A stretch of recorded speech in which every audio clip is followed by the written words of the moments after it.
ես ավելի շատ համեմատում եմ Տայվանի օրինակի հետ, ամբողջ աշխարհի համար կարևոր տեղ դառնա, որ չիպերի արտադրության համար անհրաժեշտ տեղ է։ Եթե մենք կարողանանք հասցնենք 50,000, 60,000 GPU հզորության Հայաստանում, մոտորապես կլինենք իրենց նման։ Մանրամասը կպատմես ոնց է data center-ը աշխատում, որ visual ավելի լավ պատկերացնենք։ Տրամաբանությունը իմ դուրս շատ է գալիս, այսինքն հոսանք գործարան, որը տվյալներ է մշակում, ու տվյալները քեզ ճանապարհ պետք չես մտածում Լարսը բացա թե փագա։ Դա էլ է, չէ՞, կարևոր։ Ամեն դեպքում ես պետք է ինչ-որ մի հատ ծառայություն մատուցել, որը ճանապարհների հետ քիչ է կապված։ Բախներ չի բերում ճանապարհների հետ։ Ջեյմի Դայմոնդի ինտերվյուն էին նայում, հարց էին տալի AI դուք օգտագործում եք։ Աղջիկ ջան, մենք AI օգտագործում ենք 15 տարի առաջ, ասում այդ քո վարկը վարկանական, որ հաստատում ո գիտես ինչա։ Սխալի ընդունումը բանա լինում, որ պետք է սովորես, որ մարդը սխալվելու ունակ է, եթե բանա սիստեմատիկ սխալ է դառնում, դա խնդրեմ է, եթե հանգարցակի սխալ է, դա հիմա կյանք։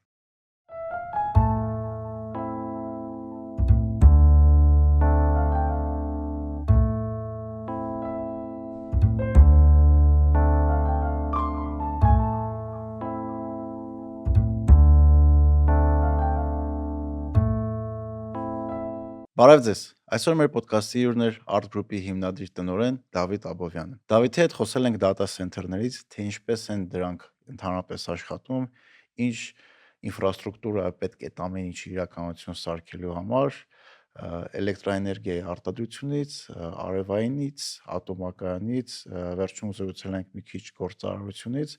ու նաև գյուղատնտեսությունից։ Ոդկասթը ստացվել է շատ հետաքրքիր, անպայման նայեք մինչև վերջ, շատ հետաքրքիր բացահայտումներ կար իմ համար հատկապես էներգառեսուրսների հետ կապված, եւ եթե հավանեք, լայքեք ու չմոռանաք բաժանորդագրվեք։ Բացահայտեք հարմարավետության եւ էսթետիկայի նոր մոտեցումներ Futurist Architects-ի հետ։ Այստեղ դիզայնը համադրվում է ֆունկցիոնալության հետ, ստեղծելով գեղեցիկ միջավայր իր հաճախորդների համար։ Futurist Architects կերտելով ապրելակերպ։ Դավիթ ջան, ո՞նց ես։ Շատ լավ, դու։ Լավ, մերսի շատ։ Քո հետ շատ կուզեմ խոսենք data center-ներից ու նաև այդ ամեն ինչը ոնց է իրականություն դառնում հզորությունների մասով, էլի։ Հիմա ոնց որ սաղ աշխարհը կենտրոնացած այդ թեմայի վրա, համենայն դեպս բիզնես համայնքը ու այսօր օրինակ առավոտը չէ ցերեկը Facebook-ը նոր կոնտրակտ կնքեց Meta-ն Nebis-ի հետ 27 միլիարդի, որը այնց առաջատար հենց data center-ների provider-ը։ Բանա Yandex-ի առաջվա founder-ներն են ինձ հիմա գիտես իրենց մասին։ Nebis, այո։ Հա, Nebis չէ, ճիշտ է։ Ու ոնց որ նայելով խոշորագույն ընկերություններին Meta, Tesla, Google, ով կար։ Այդ շատ խոշոր ընկերությունները այս տարի 600 միլիարդից ավել մենակ data center-ներում ու նման ինֆրաստրուկտուրնի պրոյեկտների մեջ ներդրում են անելու։ Ու այն ընկերությունները, որոնք կախված են այդ ոլորտում են, շատ աճ են տալիս։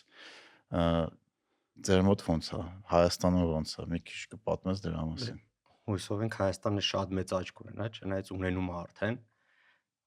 Որտեղից սկսենք, երևի սկսենք ինչպես է դա ստեղծվում, այսինքն հիմքերը ինչ է։ Հիմքը էներգետիկան է, հոսանք։ Հոսանք կա, հնարավորություն կա տվյալների կենտրոններ մշակելու, սարքելու ու այդ մոտեցումը ամբողջ աշխարհում առաջնային խնդիրը հոսանքն է։ Հետո գալիս է հոսանքից հետո գալիս է արդեն եղանակային պայմանները, այսինքն պետքա հով լինի։ Պատկերացնում ես, չէ՞, շոկտեղ սարքելուց ինչքան ավելի շատ էներգիա է սպառում հովացման վրա։ Այսինքն ենթադրենք արաբական էմիրություններում որ սարքում են, երևի մի 20%, 30% ավելի շատ էներգիա են սպառում հովացման վրա, քան թե Հայաստանում կամ Շվեդիայում։ Բայց այնտեղ խի են սարքում։ Այս վերջերս Իրանը խփել էր։ Երկու հատ ինչքան որ դե բաց տվյալներից հայտնի, տենց երկու հատ Amazon-ի data center-ը էր անարը։ Բայց դե Հայաստանում ինչա, Հայաստանում հիմիկվա դրությամբ AI data center-ներն են, որ արագորեն զարգանում են։ Մեր մոտ հնարավորություն կա GPU-ները առնելու Nvidia-ի, այսինքն ինչը որ այդ ամեն ինչը մշակում է։ Վիդեոկարտ եք մեր լեզվով։ Այս երեք նայում էի այդ վիդեոկարտաների համեմատությունն էի նայում, թե այն ժամանակ ինչքան էր կարողանում ինքը մշակել ու հիմա ինչ հզորություններ է, տենց ընդհանրենք մեր Գագարյանի data center-ը մոտ 10 exaflop է, որը 10-ի 18 աստիճան, ասես մի քիչ բարդվերով ասեմ, այն ժամանակ 10-ի 6 աստիճանով էր։ Այսինքն ոչ թե անգամները մեծացե հզորությունները, այլ ուղղակի զերոների քանակներն է, զերոների քանակներն է շատացել կտրուկ։ Ու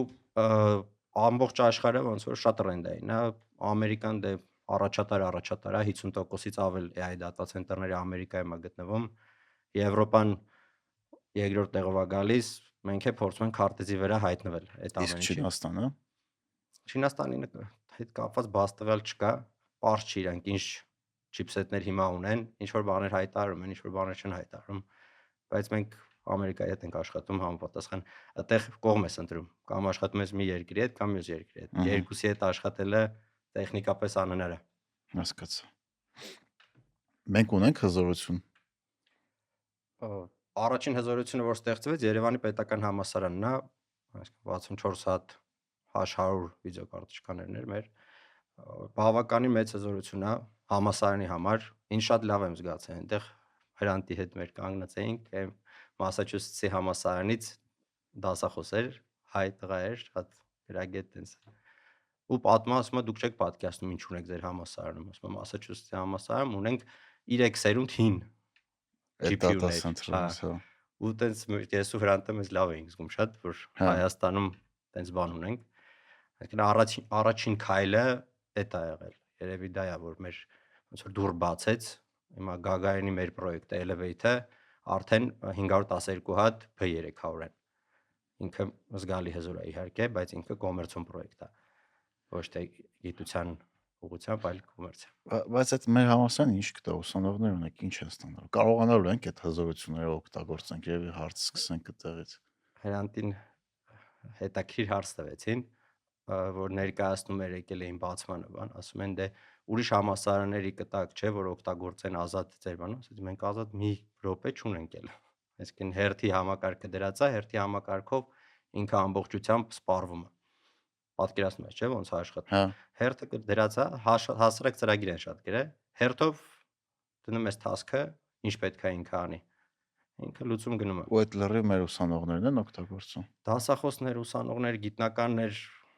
այսինքն ակադեմիայի հետ փոխկապակցված մարդիկ։ Այո։ Մասնավորին չի տրվում։ Իմ կարծիքով չէ, այնց տվյալ չունեմ, որ մասնավորին տան։ Դուք եք սարքել data center-ը։ Մենք համ սարքել ենք ինֆրաստրուկտուրան, ենթակառուցվածքները, համ ներսի սերվերները։ Իհարկե կարգաբերումների ժամանակ մտերսից է մասնագետներ եկան, օգնեցին, բայց հիմնական հատվածը հասկացա։ Պատկերացրեք մի օր պարզվում է, որ ձեր անձնական տվյալները օգտագործել են ու դրա հետևանքով դուք ֆինանսական կորուստ եք ունեցել։ Դա հաճ է, չէ՞։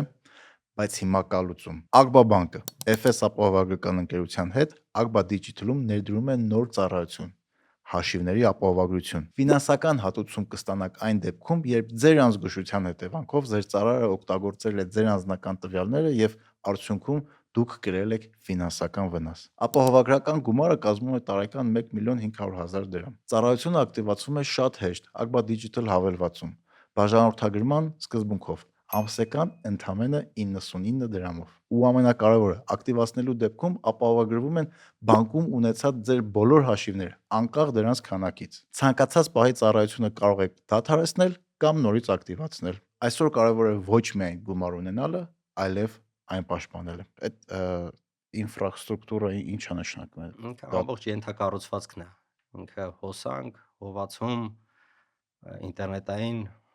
միջոցներ այդ ամբողջ։ Որ խնդրեմ մանրամասը կպատմես ոնց է data center-ը աշխատում, որ վիժուալ ավելի լավ պատկերացնենք, որովհետև տեսել, նո նկարներով որ տեսնում ես data center-ը, ասեն սիրուն լիքը կոմպյուտերներ է բան արած, շարած, ու տենց մի հատ IT մասնագետ MacBook-ով տենց քայլում, բայց իրականությունը ոնց է, մի քիչ լավ չենք պատկերացնում։ Իրականությունը շատ ավելի փոշոտ է, եթե բան անենք, մոտենանք ամենասկզբից, այսինքն ինչա կատարվում։ Սկզբում որոշվում է ինչի համար է կառուցվում այդ data center-ը, այսինքն կառուցվում է արհեստական բանականություն հաշվարկելու համար, թե այլ սերվերային հզորությունների համար։ Երբ որ որոշեցին ինչի համար է կառուցվում, փորձեմ ինչքան հնարավոր է քիչ տերմիններ օգտագործեմ, որ ավելի հասկանալի լինի, ոնց որ չմտնեմ մասնագիտական բաներից մեջ։ Ինքը ինչ է, ինքը հոսանքը վերցնում է ու մշակում է, չէ՞, սերվերները, այսինքն մաքսիմալ հզորությունները, ենթադրենք ոնց մի պահարան է, որ պատկերացնե, ժամանակին 9 կիլովատ էր կամ 8 կիլովատ էր, այսինքն 3 հատ պլիտա։ Եթե մեր հասարակ բանով համատենք, հիմա մի պահարանը հասնում է մինչև 120-150 կիլովատ։ Այսինքն մոտորապես 12-13 անգամ ավելի հզոր է դառել մի պահարանի մեջից հզորությունները։ Այսինքն 30 հատ պլիտա, կոպիտ ասած։ Այսինքն մի պահարանի մեջ 30 հատ պլիտա միացնում ես ու իրան պետքա հովացնես։ Ու այդ հովացնելու ժամանակ հստակ տաքություն ունես, որից որ ինքը իրավունք չունի բարձրանա։ Որովհետև կծանրաբեռնվի Որովհետև կվառվի, որովհետև կփչանա, որովհետև ու շատ տարբեր որովհետևներ կան։ Նույնիսկ մտնող հոսանքը իրավունք չունի շատ թեթև նույնիսկ շեղում ունենա, այսինքն մենք ցանցից հոսանքը անջատում ենք, առանձին հոսանք ենք տալիս, միշտ ինքը սնվում է ներսի հոսանքով։ Ճիշտ եմ հասկանում, հոսանքը գալիս է, դուք այդ ինչ որ UPS է դրած, ու հատուկ ձևի։ Մեծ այդ շատ հզոր, հետո այդտեղից նոր դուք տալիս եք ցանցին։ Այո, ինքը որովհետև մարդիկ մտածում են, որ ChatGPT-ին ինչ որ բան հարցնում են, ինքը միանգամից պատասխանում է, այդ ոչ մի գործողություն ընդհանուր առմամբ շատ թեթև գործողություն է, բայց բաներ կար։ Հաշվարկներ կար, թե ուղակի པարզ հարցերի վրա, ոնց էսի վրա կամ բանի վրա ինչքան էներգիա է սպառվում, մի հատ հսկայական քանակ էր, այսինքն այդ հաշվարկների վրա ուղակի շատ པարզ, որ քեզ թվում է, որ ինքը հաշվարկ չկա տակը, բայց մաթեմատիկական հաշվարկ է դա։ Հա։ Հետաքրքիր է ու ոնց որ այդ հովացնելու համար ինչ տեխնոլոգիաներ է օգտագործվում։ Երկու տեսակի կա օդով հովացում, երբ որ ուժեղ օդ ես փչում պահարանի միջով։ Այդ աղմկոտ դատա սենթերներ։ Այդ աղմկոտ դատա սենթերներ են։ Հիմիկվա դատա սենթերները հիմնականում կամ դուրնա օդ փչում մեջով, որ ինքը արագ օդը տանի մեջով ու սառացնի, կամ կոչվում է liquid cooling։ Liquid cooling-ի ժամանակ հեղուկով է։ Ինքը հեղուկը մտնում է սարքի մեջ արդեն ամեն մի GPU-ին առանձին գալիս է հեղուկ ու ձայն չկա։ Բայց ձայն չկա, կա հեղուկի մեծ քանակ, որը որ պետքա դուրսը սառացնել։ Մենք ինչ ենք անում օրինակ մեր պրոյեկտներում ու համասարում էլ դա կիրառած, սարքում ենք մեծ ջերմափոխանակիչ, որը որ օդի ջերմությունը ու այդ հեղուկի ջերմությունը սկսում է իրար մեջ փոխանակել։ Այսինքն որ կայնցաները այսպես կոչված, որը այս դեպքում չի լրալ լինում, քիչ աշխատի, քիչ էներգիա սպառես։ Հա, ու դրա համար դուրս ինչքան ցուրտ է, այնքան քիչ էներգիա է օգտագործվում։ Որովհետև դուրսն ու ներսը իրար հետ օդով կապված չեն, ինքը ամբողջությամբ փակ է։ Դրա համար երբ որ դու այդ ջերմափոխանակիչը դուրս ունեն մեծ քանակությամբ, դու հիմնականում հոսանքը քիչ է սպառում հովացման վրա։ Հա։ Իսկ օրինակ չգիտեմ այդ համալսարանի դատա սենթերներից տաքությունը որ ստացվում է, կարա օգտագործի համալսարանը ձմռանը ջեռուցելու համար։ Եթե վերցնենք կարող է։ Հա։ Կարող է, բայց ինքը այնքան բարդ համակարգ է, կոմպլեքս սարքած, որ երբ ինձ հարցնում են, ասում են, այ դատա ցենտր սարքենք, կողքը ջերմոց սարքենք, ես դա համատում եմ, որ ոնց որ Ferrari ես քշում ու կողքից ուզում ես սայլ կպցնես։ Այսինքն որ կողքից կինետիկ էներգիա ստեղծվի։ Հա, սորտը այնքան բարդ համակարգին ուզում ես իր փոքր մի հատվածը օգտագործես ու ինքը այդքան տեխնոլոգիա օգտագործել, հա, հնարավոր է, բայց ֆինանսապես միանշանակ տրամաբանություն չունի, էկոլոգիայի նկատմամբ ունեցած պարտավորությունների եւ պատասխանատվության շրջանակներում, ասենց ասեն, կարող է, բայց ֆինանսապես ընդհանրապես ոչ մի խոշոր դատա ցենտր չունի կողքը ինչ որ տենց ջերմոց։ Չունի ջերմոց։ Դու խնդում ես, բայց ինձ գիտես քանի անգամ են Չէ, հարցնում։ հարցը ես էլ շատ լսել։ Սարքեն կողքի ջերմոց, ասում եմ դուք ներդրումը երկուսի իրար մեջ փոխկապակցվածություն, ասում եմ լավ, ամեն ինչ լավ է, բա ամռան է։ Ամռան ինչ ենք անելու։ Բայց ինքը շատ հետաքրքիր process է, ինքը product-ի տրամաբանության մեջ մի հատ մեծ էկոսիստեմա է զարգացնում Հայաստանում, որը որ ոչ թե միայն մի հատ շենք է, որտեղ որ պահարաններ են դրած քո ասած սիրուն ու աշխատում է, որովհետև դե մեծ դատա ցենտրում ենթադրենք աշխատի 50 հոգի, 100 հոգի, բայց կողքի տնտեսություններն է սկսում զարգանալ։ Օրինակ բերեմ, Հայաստանում ենթադրենք IT ընկերությունները հնարավորություն չեն ունեցել երբեք 0 միլիվարկյան բանով, պինգով միանան data կենտրոնի, որը որ իրենց տվյալները մշակի։ Հա։ Միշտ ինչ որ բան ա, հա, delay ոնց հայերեն։ Ուշացումներ, հա։ Այդ տղասա, որ միշտ խաղում է, ինքը իր Fortnite-ը, ասում է այդքան տվյալների կենտրոններ եք սարքում, մի հատ խաղերի համար սարքեք, ասում եմ խի է, ինչ ա եղել։ Ասում է դե իմ մոտ 30 վայրկյան է ուշացումը, իսկ իմ ընկերների մոտ 0-ա կամ մի վայրկյան է, իրանք Հոլանդիայում են ապրում, ասում եմ Հատես տարբերություն ա տա։ պատկերացնում եք, չէ, 30 միլիվայրկյանի տարբերությամբ այդ խաղի մեջ է, եթե տեսել ես, չգիտեմ, ես մի Հա, անգամ Fortnite խաղացել եմ։ կողքը նստել էի նայում էի, ասում է ես օրինակ չեմ կարող այդ արագության տակ խաղամ։ Ու իր մոտ այդ 30 միլիվայրկյանն է, իր համար բանա, հիմա անընդհատ գալիս է օֆիս, ասում է իսկ հասկացանք այդ արհեստական բանականությունը լավ է, բա խաղերը երբեք անել։ Հա, դա քիչ է։ Բայց դա ինչ առավելություն ա տա։ Օրինակ տրեյդինգի մեջ պատկերացնում եմ, որ այդ դիլեյները կարա շատ օգնի, բայց մնացած ոլորտներում չեմ պատկերացնում ինչ օգուտ կարա տա, որ ոչ թե մի լիվարկյան ավելի արագ ունենաս այդ ամեն ինչը։ Դե խաղերի մեջ բարձրանակ աշխատանքի ժամանակ, երբ որ response time-ը պատասխանելու ժամանակ է, երբ դու հարց ես տալիս ու ինքը ինչ արագությամբ է քեզ պատասխանում, անընդհատ ամեն մի հարցի ժամանակ իր մոտ այդ բանը անելու տարբերություն է տալու։ Հա։ Բացի դրանից ինչա կատարվում, այսինքն երբ որ դու կարողանում ես ներքին համակարգ ստեղծես, մոտակա ընկերությունները ունենում են առավելություն, որտեղ տվյալների տեղափոխումը իրենց համար շատ արագ է, շատ մատչելի է, շատ հզոր մեծ թողունակություն ես կարողանում ստանաս։ Դա շատ մեծ առավելություն է։ Պատկերացնում ես, 100 գիգաբիտանոց պետք եղա ժամանակ կարաս տենց data ունենաս։ 100 գիգաբիտ դեն շատ մեծ թիվ եմ ասում, որտեղ 1 գիգաբիտանոց, 10 գիգաբիտանոց թողունակությունը արդեն հսկայական թողունակություն է, բայց ինքը կողքից այդ ամեն ինչը զարգանում է։ Այսինքն տելեկոմները կամ նման ծառայություններ տվող ընկերություններն են ինչ որ upgrade-ներ կունենան, որ կարողանան այդ ամեն ինչը սպասարկել։ Հայաստանում ամենաակտիվը միշտ եղել է ֆինտեքը, ֆինանսական ոլորտն է։ Մենք միշտ բանկերի հետ աշխատել ենք, իրանք զգացել են, որ դե սկզբում թվայնացումներ, digitalization-ներ, այսպես ասած, թվայնացում էր գնում բանկերում։ Հիմա արդեն զգում են, որ թվայնացումը դա ոչ թե ստրատեգիա է, այլ անհրաժեշտություն, որը որ պետք է իրանք ունենային։ Հիմա ավելի շատ սկսել են լուծումների վրա խորանալ ու ինչ են մտածում։ Մտածում են ինչ որ սեփական լուծումներ սարքել, դրսի լուծումներ ներկրել, բայց դրա համար հզորություններ է պետք։ Ու այդ հզորությունները, օրինակ բանկեր ունենք, շատ ակտիվ են զարգանում։ Որը մեզ ուրախացնում է, որովհետև ժամանակին որ մրցում էինք դրսի կամպանիաներ ոնց որ Ռուսաստանից, Եվրոպայից, այնց հիմնականում ռուսական ընկերություններն էր տվյալների կենտրոնների կառուցման մեջ մեր հետ մրցում էին, տենդերներ էին մասնակցում, հիմա Հայաստանում բավականին այնց հայկական ընկերություններ կան ու դա Հայաստանն է գիտելիքը զարգանում։ Իհարկե գործընկերներն են դրսից, բայց հա այս վերջերս Jamie Dimon-ի ինտերվյուն էին նայում JP Morgan Chase-ի հարց են տալի AI դուք օգտագործում եք աղջիկ ջան մենք AI օգտագործում ենք 15 տարի առաջ ասում այդ քո վարկը վարկենական որ հաստատում ա գիտես ինչա իհարկե հիմա բոլոր բանկերը ովքեր ուզում են մնան որպես ֆինանսական կազմակերպություն հասկանում են որ ուրիշ տարբերակ չունեն ուղղակի հա Սինգապուրից հյուր ունեինք շատ հետաքրքիր մարդ էր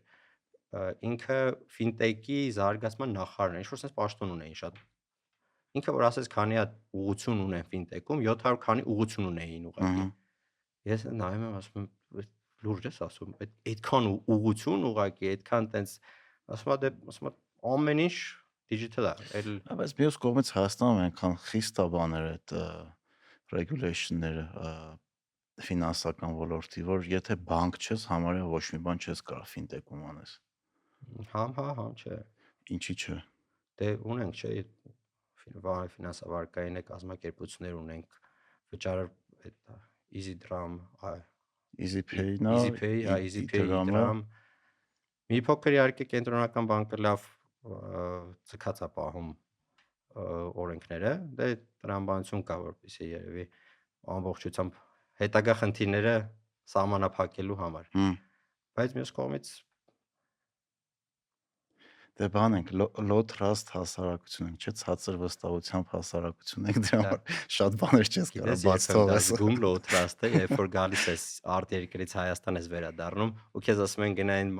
Մաքսայինի ստուգումով անցի, եւ որ ասում են բայց այդքան վտանգա վրա դեմքս եմ դե։ Բայց ասում են չէ դու գնա այնտեղով անցի։ Այդ մի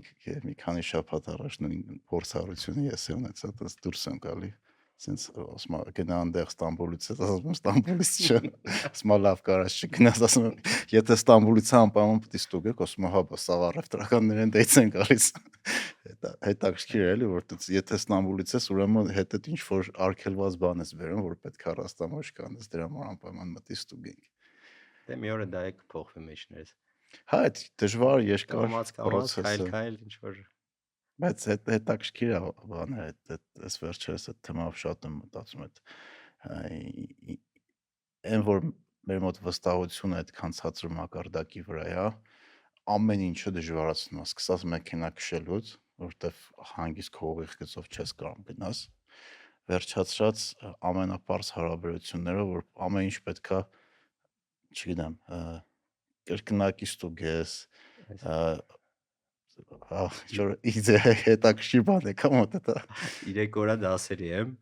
ու դասախոսը Որտեղ Մատենայի executive MBA եմ ընդունվել, առաջին անգամ այնց executive MBA-ը ղեկավարների համար կրթություն է, որը որ Մատենան անում է ESMT Բերլինի հետ, ինքը top 1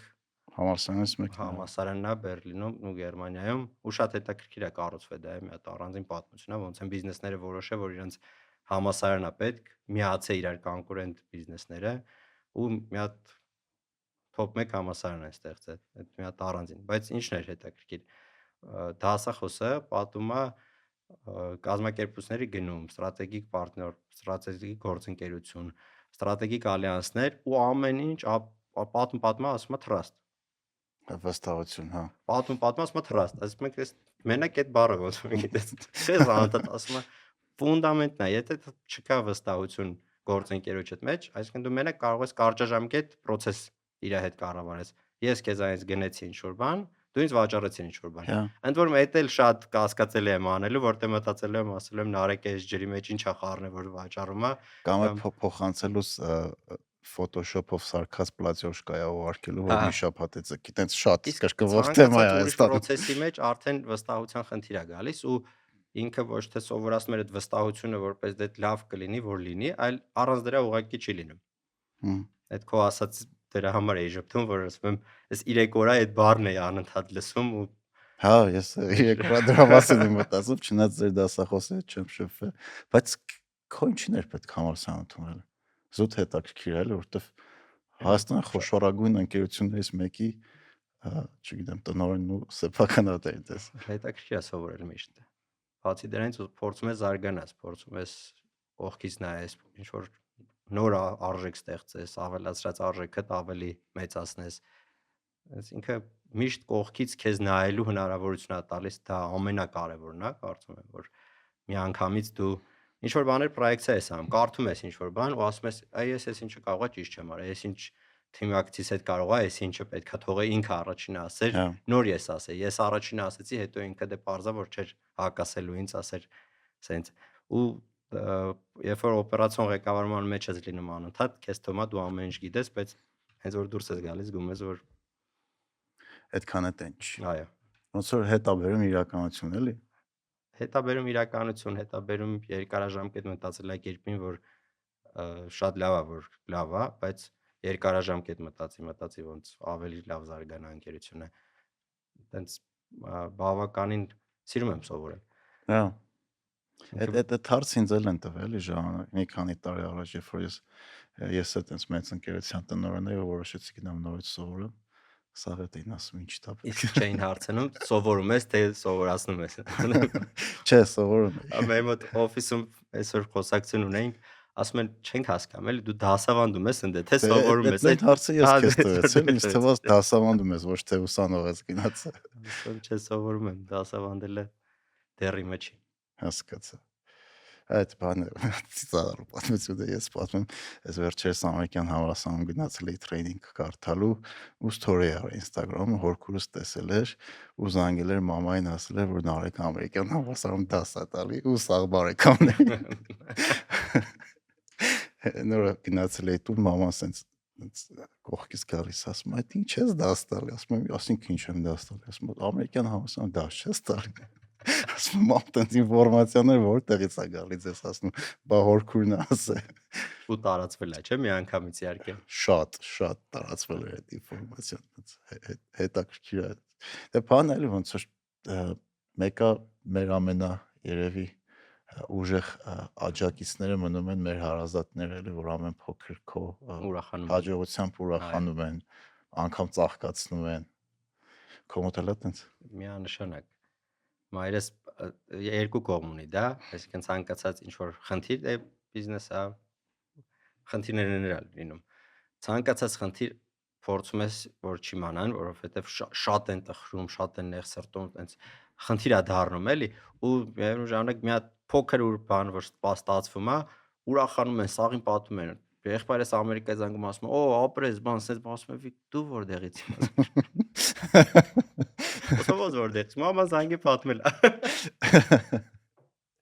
այդ միշտ հաճելի է Այո։ Որ փոքր էինք չէին գնահատում, ինչքան մեծանում ենք ավելի շատ սկսում ենք այդ հաճույքը գնահատել։ հա Որ փոքր էինք ասում ենք դե թարգի մամ մի ասա բան։ Արդեն իմ մոտ տենց է։ իսկ Գագարինը ինչ պրոյեկտ է Գագարինը Գագարինը Elevate-ն է, ինքը GPU-ների վրա B300, որը էլի մեր հպարտություններից մեկն է, որովհետև առաջինը տարածաշրջանում, երրորդը Եվրոպայում, Հայաստան է եկել այդ սարքավորումները, որ այս տարի նոր սկսել են վաճառել, այսինքն տարվա սկզբից նոր սկսել են վաճառել ու 512 հատ է առաջին փուլով բավականին հետաքրքիր է։ Իր սեփական արևային կայան ունի, առանձին data center-ն է ու այդ տեղը ընտրել ենք նրա պատճառով, որ ինքը շատ հով է, հա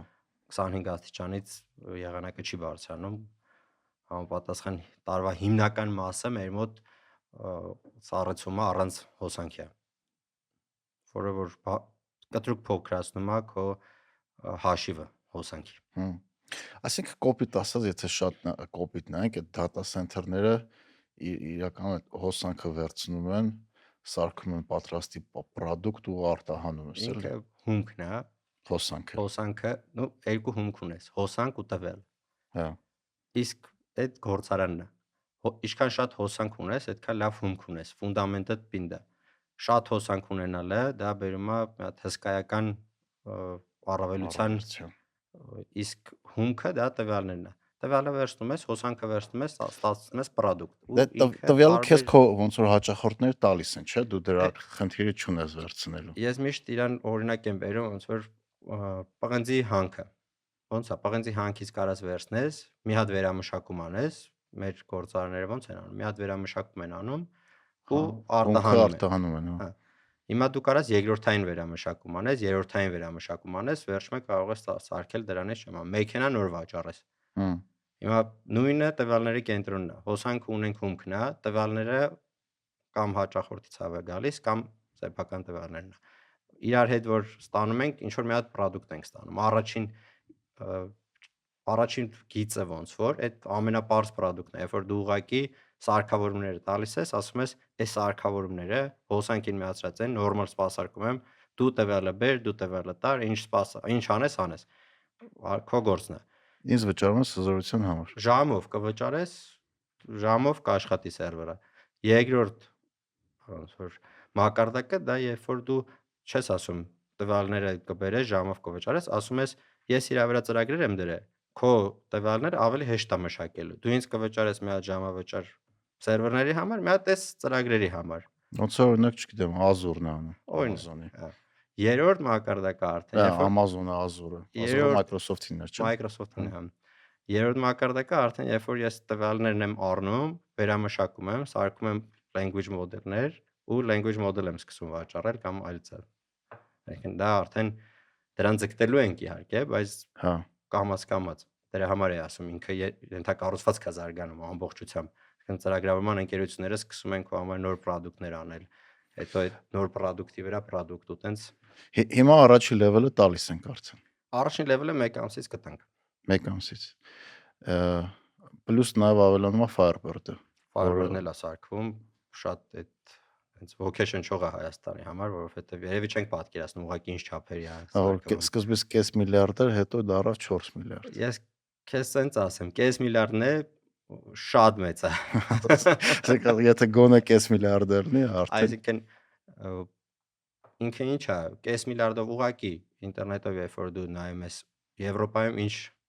data center-ը կառուցվում նմանատիպ, հասկանում ես, որ կես այդ 6000 GPU-անոց data center-ը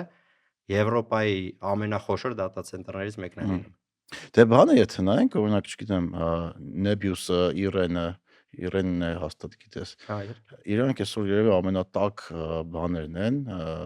ընկերություններն են, որ ահա շատ ներդրումներ ա գնում, բայց մի քանի միլիարդ, այսինքն այն չի որ ահռելի մեծ են, էլի։ Այդ ահռելի մեծ է քանակով երբ որ նայում ես ու հզորությամբ։ Այսինքն ինչքան exaflop այսպես ասած հզորությունը տեն շատ հասարակ իր հզորությունը հաշվելու exaflop-ով են հաշվում, ինչքան exaflop հզորություն է ինքը ստեղծում, մի հատ հսկայական քանակ կա Եվրոպայի մասշտաբով ինքը մեծ է։ Այսինքն եթե շատ կոպիտ նայենք, Հայաստանի անկախ պատմության ընթացքում էս երևի այն պրոդուկտն է, որ ռեալ կարա արտահանում լինի մեծ, ավելի շատ քան ներմուծում ենք, եթե երկարաժամկետ նայենք։ Ավելի մեծ, տենց մեծ ասածը մի փոքր բառ է դրա համար։ Այնքան էլ լույսը հերիքի։ Ես ավելի հերիքի։ շատ գիտես ոնց եմ համեմատում, ես ավելի շատ համեմատում եմ Տայվանի օրինակի հետ, փառք մենք անկախություն ունենք իրանք դες մի փոքր ավելի խնդրահարության, բայց ինքը ինչ դառավ։ Ինքը դարձավ, որ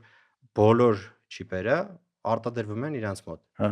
մեծ Ու ինքը մասը։ ամբողջ աշխարհի համար կարևոր տեղ դառավ, որ չիպերի արտադրության համար անհրաժեշտ տեղ է։ Եթե մենք կարողանանք հասցնենք 50000, 60000 GPU հզորության Հայաստանում, մոտորապես կլինենք իրանց նման։ Աշխարհի համար կարևոր կլինենք, որովհետև տվյալները այնքան տվյալ կմշակվի 50-60000 այդ ինչքան ներդրումի մասին է խոսքը։ 4-5 միլիարդի ժամանակ արդեն կունենանք, բայց այդտեղ մի հատ շատ կարևոր հարց ենք մենք միշտ մոռանում։ GPU-ների վաճառքը թույլատրվում է Ամերիկայի կառավարության կողմից։ Ու մեզ թույլատրված է։ Մեզ թույլատրված է։ Հա։ Եվրոպական երկրների մեծամասնության թույլատրված չի։ Ինչքան է Եվրոպան շատ մոտիկ գործընկերներ են Ամերիկայի հետ ու տարբեր, բայց մեզ թույլատրված է, իրաց թույլատրված չի։ Հա, Ալիքի ու Ռևի հետ որ ոդկաստ էինք անում, Ալիկը Ռևը այդ նշեց, ասավ Nvidia-ի։ Տենց մի հատ շատ փոքր պատուհան է բացվել, որից եթե մենք ճիշտ օգտվենք, աշխարհի քարտեզի վրա կարանք հայտնվենք տեխնոլոգիաների առումով։ Ռևը հսկայական աշխատանք է անում ու ինքը ոնց որ այդ պատուհանը բրդում է անդադ։ Որ բացվի։ Բայց մենք պետք է կարողանանք օգտվենք, այսինքն օգտվելը չի նշանակում այ ամերիկացիները կամ եվրոպացիները մեզ կտան սարքավորումներ, մենք կդնենք, մենք կլինենք շատ լավը ու շատ ամեն ինչ կաշխատի։ Շատ մեծ խնդիրներ կա էներգետիկ համակարգ։ Այսինքն քո էներգետիկ համակարգը պետք է պատրաստ լինի այդ կարգի հզորություններ մարսելու համար։ Եթե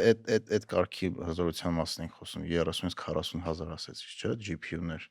Այդ այսօրվա հզորության քանի տոկոսը կուտի։ Հայաստանի Հանրապետության։ Հա։ Դե արի սենց նայենք։ Հայաստանում մոտորապես 7 միլիարդի կարգի է, 7 միլիարդ կիլովատ-ժամ հոսանք է սպառվում տարեկան, որը որ գալիս է մոտ 800 մեգավատ միանգամյա սպառում, 800 մեգավատ-ժամ սպառում ունենք, մոտավոր պլյուս-մինուս այդ թվերը։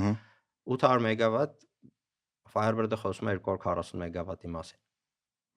4 միլիարդի դեպքում։ 4 միլիարդի դեպքում։ Այսինքն 35%։ Հա։ Ու մենակ Firebird-ը։ Մենակ Firebird-ը, ու երբ որ դու Revit հետ խոսում ես, Revit ասում է, էլի է պետք, էլի է պետք։ Բայց ոնց եք կարողանալու։ Մենք այդ հոսանքը ինչ արագությամբ պետք է կարողանանք։ Մեր մոտ մենք փոքր տենց սխալ ըմբռնում ունենք այդ հարցի շուրջ, որ մենք միշտ ավել հոսանք ենք արտադրում ու դա մեր համար պետքա սպառվի։ Կարծում եմ օպերատորը, որ կարգավորում է Հայաստանի էներգետիկ համակարգը, որ կառավարում է, մեր հետ չի համաձայնվի, որ մենք ավել հոսանք ունենք ու այդ պետքա սպառվի, որովհետև ինչ կատարվեց վերջին տարիներին էներգետիկան, արևային էներգետիկան կտրուկ զարգացավ, այսինքն թվերն էին նայում, մոտ 1100 մեգավատի արև կա, որը նշանակում է, որ եթե լավ արևոտ լինի ամռանը, միաժամանակ 1100 մեգավատ հոսանք է արտադրվելու։ Միևնույն ժամանակ մոտ 800 մեգավատ սպառում ունենք։ Ստացվեց 300 մեգավատ այդ պահին ավելցուկ է հոսանքի։ Այդ ինչ անում է հոսանքը։ Դե միակ ուղղությունը, որ ունենք աշխատող, դա Պարսկաստանն է։ Վրաստանը տենց գնում գալիս է։ Հեսա կպատմեմ, եթե հետաքրքիր է, Վրաստանը խիա գնում գալիս։ Պարսկաստանի ուղղությունը կարող է սխալվեմ թվերի մեջ, մոտ 200 մեգավատի մեջ է։ Հիմ թողունակության մասը կախված եղանակային պայմաններից է իհարկե, բայց լավ, ենթադրենք 250 մեգավատ է թողունակությունը։ Այսինքն մենակ արևը արդեն չգիտենք ինչ անենք։ Հա։ Այլ չեմ ասում, որ տեխնիկական կարի ակտիվ հզորություն, ակտիվ հզորություն, այսինքն ու այդ արևի ժամանակ խոմ չեն կարող ատոմակայանը, հոպ ատոմակայանը անջատեցի, հոպ միացրեցի։ Մի քիչ տենց ռեալիստիկ չէ։ Ունենք ջեկեր, որոնք որ նույնպես միանգամից չես կարող անջատել կամ միացնել, իրանք է պետք է աշխատեն, այսինքն էներգետիկ համակարգը ճիշտ պետք է սպառումը համահունչ կամ ավելի արագ շատանա ու դրսի գծերը մեր հարևաններին ու Վրաստանին ու Պարսկաստանին միացող գծերը պետք է շատանան։ Պրոյեկտներ կան, բայց մի փոքր դանդաղում են։ Հա, ինչ-որ թեթև խնդիրներ առաջացած այդ կողմերը։ Դե գիտես ոնց, օրինակի համար Վրաստանի սահմանի պրոյեկտը ինքը ինչ է, մենք ու Վրաստանը տարբեր հզորություններով ենք աշխատում, որի հետևանքով պետք է այդտեղ ենթակայուն ունենանք սահմանի վրա, որը որ մեր հոսանքը սարքի, փոփոխական հոսանքը սարքի հաստատուն, հետո հետ բերի փոփոխականի ու երկու համակարգային կարողանա ինտերկոնեկտ ասի մեր լեզվով, էլի։ Միացնի իրար։ Հիմա ինչ են անում։ Հիմա մի մարզը մեր անջատում են, միացնում են Վրաստանին, Վրաստանից անջատում են, միացնում են մեզ, որ կարողանան իրար հոսանք վաճառենք, մենք իրանց կամ իրանք մեզ։ Իսկ այդ ենթակայանի կառուցումը նախագիծը կա, վարկավորումը կա,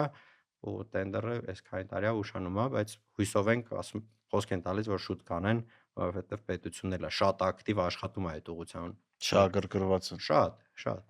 Պարսկաստանի գիծը շատ ակտիվ են սարքում, որ ես այդպես մի քիչ թերահավատ էի վերաբերվում, ասում էի այդքան արագությամբ չեն կարողանա, բայց Պարսկաստանի նոր գիծը պետքա շահգործման արդեն մտնի։ Դա էլ է մեր համար մեծ հնարավորություն, որ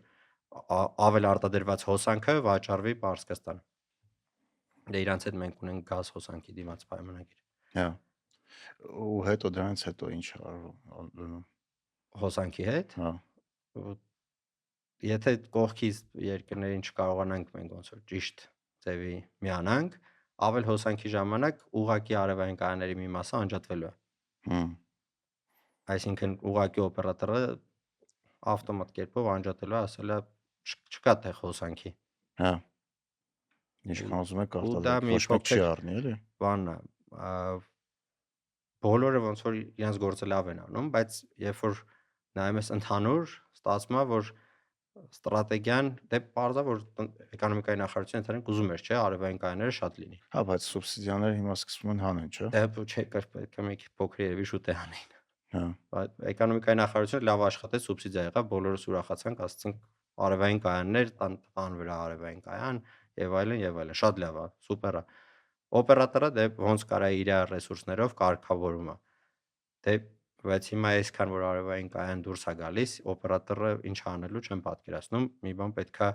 մտածի ու սկսի օրենքներ փոխել։ Օրենքները սկսեցին փոխել, հիմա օրինակ ակումուլյատիվ կայանների վրա են շատ ակտիվ աշխատում, օրենք են մշակում, բան են անում, որ ակումուլյատիվ կայաններին սուբսիդավորեն։ Հա։ Բայց այդ փոփոխությունը վերես նրան, որ այսօր շատ այդ արևային կայաններ ներմուծող ընկերություններ ցանկացման եզրին են, էլի հասել։ Դե երևի մի փոքր արագ ոնց է, Շատ արագ աճեցին, երևի կարող է հիշես, Պորտայեմը կհիշես դու։ Պորտեյը, հա, այդքան հին եմ ես էլ։ Այդքան հին է, չէ, Պորտայեմը մեր բանն էր, գրածներ, եղբայրս էր գրել Պորտայեմը, բայց Պորտայեմը ժամանակից շուտ էր։ Հա։ Պատկերացրեցիր, չէ, այսինքն ինքը իր ժամանակից ավելի շուտ էր դուրս եկել։ Եթե ինքը դուրս գար 5 տարի հետո, ինքը Rambler-ից կամ Yahoo-ի նման սերվիս կներ։ Այո, բայց արևային կայաններն է պետքա համահունչ լինի։ Եթե ինքը համահունչ չթողեցին, էկոնոմիկայի նախարարության որոշման հետ միանշանակ կողմ էի, որ լիցենզիաները դանդաղացնեն, ու սուբսիդիաները։ Բայց մյուս կողմից պարտադիր պետք է արդեն ակումուլյատիվ կայանների սուբսիդիաները ավելացնեն, որ ակումուլյատիվ կայաններ սարքեն, այդ արևի հոսանքը ակումուլյացիա լինի, պահվի, հետո սպառման ժամերին տանք։ Ակումուլյատորներ։ Հա, ակումուլյատիվ կայանը ակումուլյատորն է, ուղղակի ակումուլյատոր խղի չենք ասում, որովհետև տարբեր ձևի կայաններ կա ակումուլյատորով, կա ջրով, կա օդով, կա հիդրոգեն ջրածնով։ Հա։ Տարբեր ձև են անում։ Շատ։ Ու ինքը կախված ինչն է, այդտեղ ամենամեծը էֆեկտիվությունն է, որ ինքը քիչ կորուստ ունենա, երբ որ դու պահում ես ու հետ ես տալիս, քիչ կորուստ ունենաս այդ process-ի ընթացքում, երկրորդը ժամանակն է։ Բայց այդ կոստները սովորաբար ահռելի են, չէ՞ լինում։ Նայած ինչ հետ ես համատում։ Հիմա այդքան է չէ, բայց երկրներ կա, որտեղ արևային կայան խոշոր կառուցել առանց ակումուլյատիվ կայանի, արգելված է, չի թույլատրվում, ուղղակի։ Հենց սկզբից ասում են հետը պետքա սարքես քո հաշվարկի մեջ ներառի։ Եթե ձեռնտու է, արած, չէ։ Մի արա։ Հա, Հա։ Բայց այդ կայաններն էլ շատ թանկ են, չէ՞։ Ակումուլյատիվ ակումուլյատիվ կայանները։ ճիշտ ասացի։ Նորից եմ ասում, նայած ինչ, եթե սուբսիդավորված լինեն, կարծում եմ էֆեկտիվ կլինեն։ Հմ։ Ու բացի դրանից էներգետիկ անվտանգության խնդիր ես լուծում։ Այսինքն, եթե դու ունես արևային կայան, ունես ակումուլյատիվ կայան ու բավականին մեծ քանակությամբ են իրանք երկուսն էլ, ինչ է ստացվում։ Դրսի ցանցերը քո անջատվելու դեպքում, իսկ հիմա աշխարհը մի փոքր խառն է ու տենց անկախատեսելի է, ասենց ասենք։ Դրսի ցանցերը անջատվելու ժամանակ դու ինքնաբավ աշխատում ես։ Ընդ որում Հայաստանը, երբ որ ասում ենք էներգետիկ ինքնաբավ, մի փոքր կարող է մեզ թվում, որ ինքը անհնարին բան է, բայց տեխնոլոգիաները թույլ են տալիս։ Բայց այսօր մենք մեր ռեսուրսի այդ էներգետիկ ռեսուրսները ինչքան է միտեղ է թիվը լսեցի, չգիտեմ ինչքան ճիշտ է, 90%-ը ներմուծում ենք, չէ՞։ Ռամիկ մեծ թիվ եմ ասում։ Չեմ կարծում։ Դրա մեջ նավթը, գազը կարող է այդ տիմ ոլորտը չի, բայց ուրանը հոսանքի մեջ 8.6 միլիարդ արտադրում ենք, 7 միլիարդ սպառում ենք, 1.4, 1.6 միլիարդի կարգեր կարող է մի փոքր սխալվեմ թվի մեջ, բայց մոտ 15-ից 20%-ի կարգի արտահանում ունենք հոսանքի։ Ու հիմա եթե այդ ծավալով data center-ներ արտադրվեն, ստեղծվեն Հայաստանում, ամենօրյա ռեժիմով կլավացնի իրավիճակը։ Ուղղակի նորից պետքա ոչ թե արևային լիցենզիաները տանք ու սպասենք երբ ակումուլյատիվ կայանների կարիքը լինելու, այլ էներգետիկ համակարգը ու տվյալների կենտրոնները զուգահեռ իրար հետ զարգացնենք, որովհետև իրանք փոխկապակցված են։ Էներգիան դա ֆունդամենտն է տվյալների կենտրոնների ու եթե էներգետիկ համակարգը բավարար չբարձրացրեցինք, ուղղակի տվյալների կենտրոնի մասնագետները գալու են due diligence անեն, ստուգեն մեր մոտ, ասեն, գիտեք ինչ, ձեր մոտ այդքան հոսանք չկա կամ ձեր մոտ հոսանքը կայուն չի կամ եւ այլն եւ այլն։ Հասկացա։ Դրա համար երկու ուղղությունները իրար հետ զուգահեռ պետք է զարգան։ Բայց պոտենցիալը շատ մեծ է։ Ու պատուհանը բրթող կա։ Հա, մենակ չի։ Եթե կարողանում ենք լույս արտադրենք ու data center-ները կառուցենք, ինչ որ արտահանելու բան ենք ունենում, էլի։ Այդ ունենում ենք շատ մեծ գործարան ու գործարանը մշակում է տվյալ, այսինքն ճանապարհ պետք չի դրա համար։ Պետքա ուղղակի ինտերնետային մալուխներ, օպտիկական մանրաթելային մալուխներ ու լավ ինտերնետային կապ։ Տվյալը վերցնում ես մշակում։ Վրացի տատիներին է ասենք, որ այդ կոմը հողի գործ չանի, չէ։ Այո։ Գիտես ոնց այդ պատմությունը հիշում ես։ Հա, ոչ չեմ հիշում։ Ես մի հատ տենց հող ունեմ, տեխնիկայով փորում են, ուզում են ինչ-որ բան սարքեն, ու ասում են ինչ-որ մալուխ ենք պոկել, ու ինչ-որ տենց չենք հասկանում, հոսանք չէր, բայց ոչ մի բան չարեց, ասում եմ հեսա կգան, ասում են ով կգա, ասում եմ դե օպտիկան եք կտրե հաստատ ուրեմն։ Ժամից մոտեցան, ասին թողեք պայքա անենք, ստեղ խնդրում ենք մի փորեք։ Հայաստանի մի հատ մարզ առանց լույսա չէ մնաց։ Առանց ինտերնետ, հա։ Բայց տրամաբանությունը իմ դուրը շատ է գալիս, այսինքն հոսանք գործարան, որը տվյալներ է մշակում, ու տվյալները քեզ ճանապարհ պետք չես մտածում լարսը բացաթե փագամ։ Դա էլ է, չէ՞, կարևոր։ Ամեն դեպքում էս պետքա ինչ-որ մի հատ ծառայություն մատուցել, որը ճանապարհների հետ քիչ է կապված։ Այդ բախները չի վերում ճանապարհների հետ։ Ոնց հասկանում իրոք ռեալիստիկ է, որովհետև տարբեր ժամանակաշրջանում ինչ որ մի բան հայտնվում է մեր մոտ ոնց որ հանրային դաշտում, որ մեր փրկությունն է դառնալու, մի վաղ ասում են ջուր ենք ծախելու սաղ աշխարհին, հետո ես իմ ուրիշ թեմաներ մտան, հիմա ոնց որ կամաց դատա սենթերներն են հայտնում ուշադրության կենտրոնում որպես այդպես ոլորտ, որը կարա երկիրը առաջ տանի, էլի։ Ես մի փոքր ավելի պրագմատիկ կմոտենամ դրան։ Ես տվյալ data center-ները շատ հետաքրքիր ոլորտ է, բայց ինքը կարող է 5 տարի հետո հետաքրքիր չի լինում։ Բայց եթե մենք հնարավորությունը օգտագործենք data center-ների կառուցման ու այդ զարգացման էներգետիկ համակարգի կտրուկ ուժեղացման մեջ, ամեն դեպքում էներգետիկ համակարգը դա ապագան է, ինչքան շատ էներգիա ունես, ինչքան շատ հոսանք ես արտադրում, ինչքան շատ կայուն է քո մոտ այդ համակարգը, մեկը հաջորդ ինչ էլ լինի տրենդային այսպես ասած, այդ ֆունդամենտի վրա է դրվելու, դրա համար ինքը ոնց որ քայլ է, հիմա չեմ 10 տարի հետո quantum computing-ը կամ quantum կոմպյուտերները կլինեն, կասեն հոսանք քիչ է սպառում արդեն, ուրիշ մեկը հոսանք սպառող բան կգտնենք։ Դե պատմության ընթացքում ոչ մի զարգացող հասարակություն, եթե ընդհանուր մարդկության առումով նայենք, չի եղել որ սկսի իր հնը անաճացնի, բայց ավելի քիչ լույս օգտագործի։ Եղել է որ ավելի քիչ սկսել են արտադրել օրինակ Գերմանիան, բայց հիմա Գերմանիայի վիճակը տեսնում ենք ինչ վիճակ է, էլի, այդ առումով ինչքան թանկ է հոսանքը Ֆրանսիան այնտեղ։ կողքը ինչքան իրան լավ ազգում, Հա, անկախ հա։ ամեն ինչից, իր ատոմային կայաններով։ Բայց հիմա խոսում են Գերմանիան ատոմային էներգետիկան վերականգնելու համար։ Ես մի հատ հետաքրքիր բանի Ով որ չգիտի, Գերմանիան հրաժարվել է իր ատոմակայաններից, ինքը շատ մեծ հզորությամբ ատոմակայաններ ուներ ու բոլորը փակեց։ Ու ընկան ռուսների գերին։ ունգան ռուսների,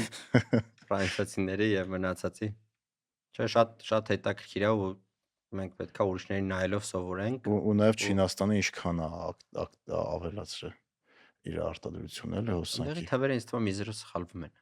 Դե այնքան մեծ է, որ Ինչ որ տես թվեր են ասում, նայում ես ասում ես այդ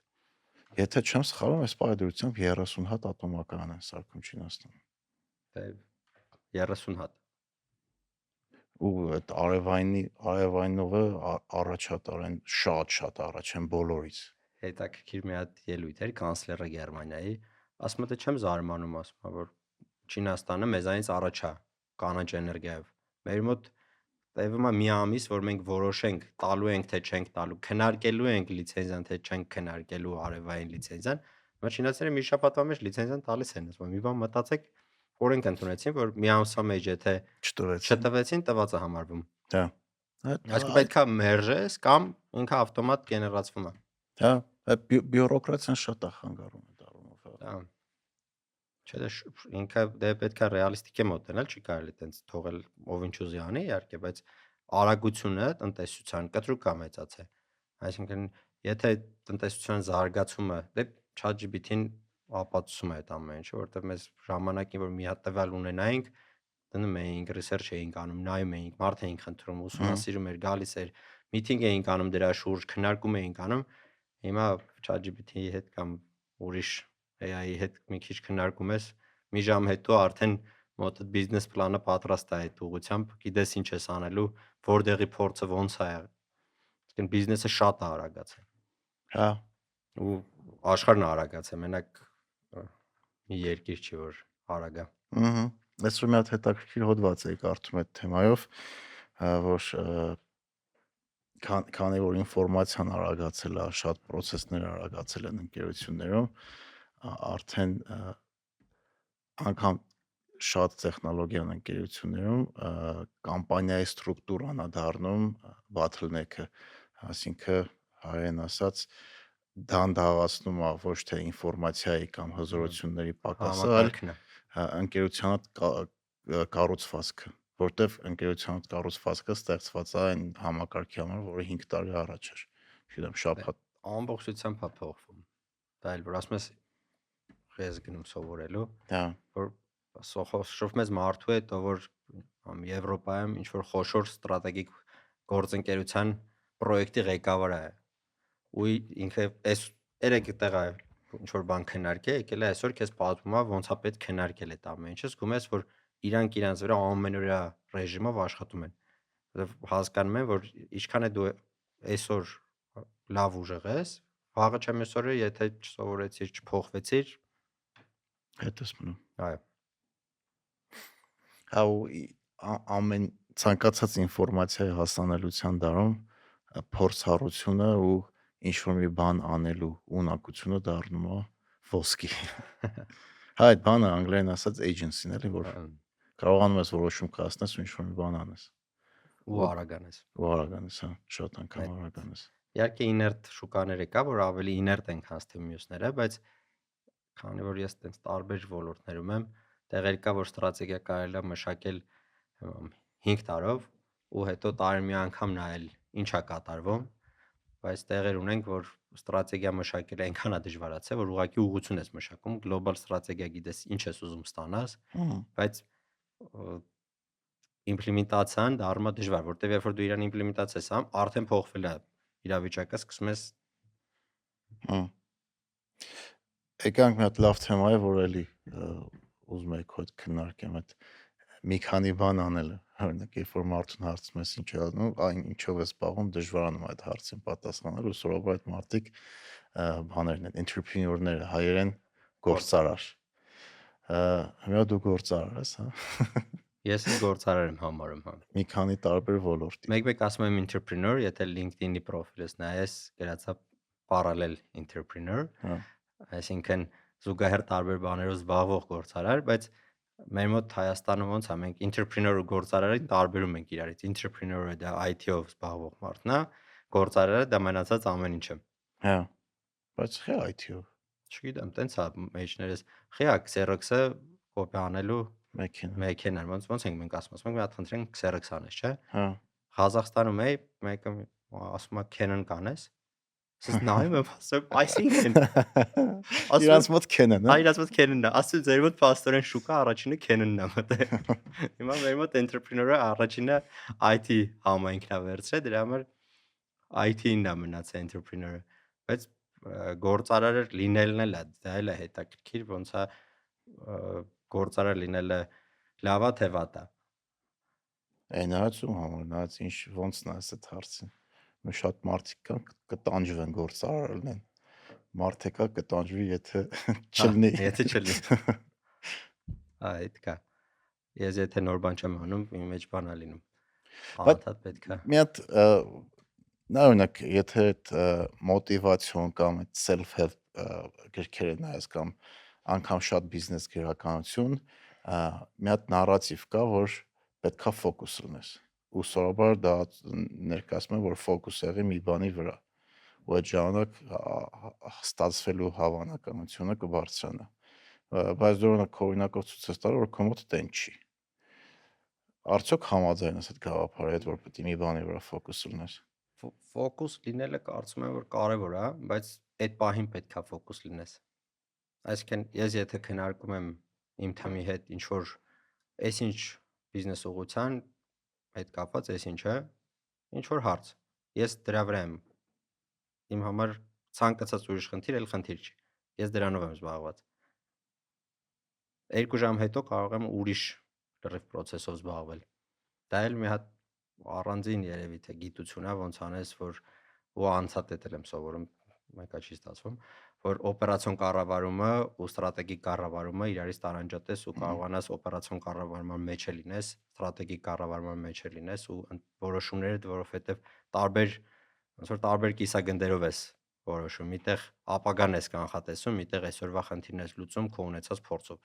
Այսինքն ապագան կանխատեսելուց ինչ որ երազանքներ, վիժններ, մոտեցումներ ու սխալվելու մեծ հնարավորություն, իսկ այսօրվա խնդիրը լուծելուց օպերացիոն կառավարման մեջ ես փորձը տա ասում, թմիդ փորձն ես լսում ու որոշում ես կայացնում, որը որ քո այսօրվա խնդիրը կամ կլուծի կամ չի լուծի։ Ու ինքը տենց ոնց որ բան անում։ Բայց կենտրոնանալը կարծում եմ կարևոր է, բայց մի բիզնեսով զբաղվելը, օրինակ բերեմ դուրսը board խորհրդի անդամ մարդիկ կարող են լինել 5 հատ խորհրդում։ 5 տարբեր կազմակերպությունների խորհրդում ինքը գնում է, այսօր էս խորհրդում է, այս խոշոր կազմակերպության հետ կապված խնդիրներն է լսում, որոշում կայացնում, մյուս օրը մյուս խորհրդում է, այդ կազմակերպության հետ ու մյուս շաբաթ նորից Բայց մյուս կողմից խորհրդի անդամները ամենօրյա օպերացիոն խնդիրների մեջ չեն թաթախվում, չէ՞։ իմ մոտ Օրինակ ես էլ երկու բիզնեսում խորհրդի անդամ եմ, բայց Իսկ օպերացիոնով, չէ, օպերացիոնով օպերացիոն որքանի տեղ ես։ 3 Ու ստացվում է։ Հա, բայց մազերը սա թափ է։ Ու սպիտակ Բայց է։ սիրում ես դա։ Իսկ դուր է գալի։ Ես օրինակ մի պահ եկա, որ տենց ամբողջ օրը շատ զբաղված, վազվզոց ընտանիքի հետ ու օրվա վերջ դե հոգնում է շատ, բայց հետո զգացի, որ ես ինքս եմ դա ստեղծում, այսինքն ես ինքս սիրում եմ դա, դրա համար ես ինքս ոչ մեկ ինձ չի ստիպում ասում նոր բիզնես սկսի կամ այս բիզնեսը զբաղվի, ինքդ քո հաճույքի համար ես անում։ Հա։ Հա, իրականում եթե Ահա, տեսակով ստեղծող ես, չես կարող չանես էլի։ Այդ մեր տնկարան ունենք բույսերի, ընկերոջս հետ ենք անում, ասում եմ դե ոնց որ Հայաստանում ամենամեծն ենք այդ տարածքով, Կողքը data center սարքեք, կխնայեք լույսի վրա։ կարա լինի։ Ու ցենց ասում եմ, mēs պետքա target դնենք, տարածաշրջանում ամենամեծը դառնանք 5 տարվա ընթացքում, ստրատեգիա ենք մշակում, գրում ենք իրար հետ, որ տարածաշրջանում ասում եմ դե հեշտ է, բան ես կոմենտ ասում եմ, չէ, Թուրքիան էլ է մեր տարածաշրջանը, Թուրքիայի տնկարանից է մեծ պետքա լինենք, հետո դե թվերը մի քանի անգամ մեծացան կտրուկ, բայց մենք ինքներս ենք մեզ որ այդ մենք ենք դրանից հաճույք ստանում, այսինքն չեմ 5 տարի հետո կամ 7 տարի հետո, ну չեմ կարծում 5 տարի հետո կստացվի, 7-8 տարի կտևի, բայց 7-8 տարի հետո երբ որ Թուրքիայի տնկարանից է մեծ տնկարան ունենք, մեծ հաճույք կլինի մեր համար, որ ոնց որ մի հատ փոքր հաղթանակ մենք կարողացանք ունենալ մենք մեր համար։ Հա, ինքդ քեզ challenge ես անում, էլի։ Հա, ինքդ քեզ challenge ես անում, ընդ որում ոչ մեկ չի եկի ասում դուք գիտեք ինչ պետք է լինեք, այս ինչ տնկարանից ավելի մեծ է։ Ինքնուրույն ես քո դիմաց խնդիրը դնում, հետո ինքնուրույն լուծում ես, ինքնուրույն ուրախանում ես։ Բայց մոտդ հարց չի առաջանում, հեչ որ ինչի մարամ էլի ես անում, ինչի։ Ավելացած արժեք է ստեղծում, որից հաճույք է ստանում։ Մի քանի բիզնեսներ կա, որոնք որ շատ մեծ հաճույք պատճառող բիզնեսներ են գործարարի դրամաբանության մեջ, օրինակ կառուցապատումը շատ մեծ հաճույք է։ Երբ որ դու շենքը կառուցում ես, հետո գալիս ես այդ շենքի բակում քայլում ես ու տեսնում ես երեխաները խաղում են, չեմ ամենտանիքները գնում են, բան դա չեն ճանաչում քեզ դե որտեղից ճանաչեն մարդիկ, բայց դու տենց քեզ այնպես ժպտալով քայլում ես ինչ որ ու ինքը մեծ հաճույք է պատճառում, որ դու ինչ որ բան ես թողնում քեզ այն ոնց որ ստեղծել ես, ինքը ինչ որ տենց մարդկանց մարդիկ ապրում են։ հա, ինքը բան է։ Բույսերն էլ է նմանատիպ։ Այսինքն ինչ որ բաներ տնկում ենք, տղաս գալիս է ասում է, սա մեր տնկարանինն է, չէ՞։ Այս մեր մոտից է, կամ ու ինքը տենց որ մեծանում է, 10 տարի հետո ծառեր ունենք, որ տնկել ենք 10 տարի առաջ կամ նույնիսկ ավելի վաղուց ու որ տեսնում ես մի հատ հսկայական ծառա ու հասկանում ես որ իր այսքանը ոնց որ քո մոտից է սկսե մեծ հաճույք։ IT-ի դեպքում մի փոքր այդքան է տենց չի, որտեվ ծրագիր ես գրում, էլի փող գումարը աշխատում ես, բան, բայց ինքը տենց ոնց որ շոշափելի չի ինքը, որը որ մի փոքր ավելի բան է անում։ Դրա համար իմ կարծիքով շատ ընկերներ ունեմ, որ IT-ում են, սկսել են գյուղատնտեսությամբ զբաղվել, այգիներ են դնում ու ինձ էլ ասում են կգաս օգնես, այս ինչը անենք, չանենք։ Ես ասում եմ դա ձեր հոգու հանգստության համար է կամ հաճույք եք ստանում, հոբի է, որ ֆինանսապես չշահեք, չտխրեք, դա այդ հաճույքը դուք իրանից մեկը ստանալու եք։ Բայց ո՞նց ես որոշում, որ ինչ բիզնես պետք է սկսես։ Օրինակ նա data center-ի բիզնեսը, որը բարձր տեխնոլոգիաները հաշինարարության հետ էլ է կապված միանշանակ, կառուցապատում, տնկարաններ, պլյուս էներգետիկա։ Էլ բան կա։ Իրանք այդքանը ես գիտեմ։ Բոլորը իրար հետ փոխկապակցված չասեմ, բայց որոշակի բիզնեսները իրարից սիներգիա ունեն, այսինքն իրար օգնող են։ Հաշինարարություն, էներգետիկա, data center, data center-ներ իրանք իրար հետ շատ իրար փոխկապակցված եզրույթներ ունեն ու իրար բավականին օգնում են առաջ գնալու մեջ։ Չեմ ասի ամբողջությամբ են, որովհետև տենց ամբողջությամբ նույն բանով չեն զբաղվում, դե բարձա։ Բայց բոլոր տեղերին ինչ-որ բան ստեղծում ենք։ Այսինքն տենց բիզնես չունենք, որտեղ չենք ստեղծում։ Միտեղ հոսանք ենք ստեղծում, միտեղ բույս, բայց մեկ-մեկ նաև լավ է տենց կտրուկ փոփոխություններ էլի։ Ասա ուղեղի համար բանա։ Արագ, հա, չի թողնում հանգստանա ուղեղը ժանգոտելու ժամանակ չունի։ Դե ես միջև մեդիայով զբաղվում եմ արածախ առևտրով։ Երբեք չէի պատկերել։ Իրականում եթե ոդկասթը սկսելուց 1.5 տարի առաջ ինչ որ մեկը ասեր, որ ես մեդիայով եմ զբաղվելու, չէի հավատա։ Բայց ստացվեց, հետո սկսում ես սովորես, ուսումնասիրես, խորանաս, հաճույք ստանաս այդ ամեն ինչից։ Ես հետաքրքիր է, բայց նաև դժվար է այդ ամեն ինչը։ Նաև լավ կողմերը ասում ենք, բայց ոլորտ փոխելը, նոր տեղ մտնելը չափազանց դժվար է ու շատ անգամ ահագին զոհաբերություններ ես գնում, որ կարողանաս կայանաս այդ նոր տեղը։ Նորից կրկնվեմ, մենք ինքներս ենք մեր համար այդ ստեղծում, այսինքն այդ խնդիրներից ես Չէ, դե բայց նենց ռոզվիչ չէ՞ լի ամեն անգամ ոլորտ փոխելը։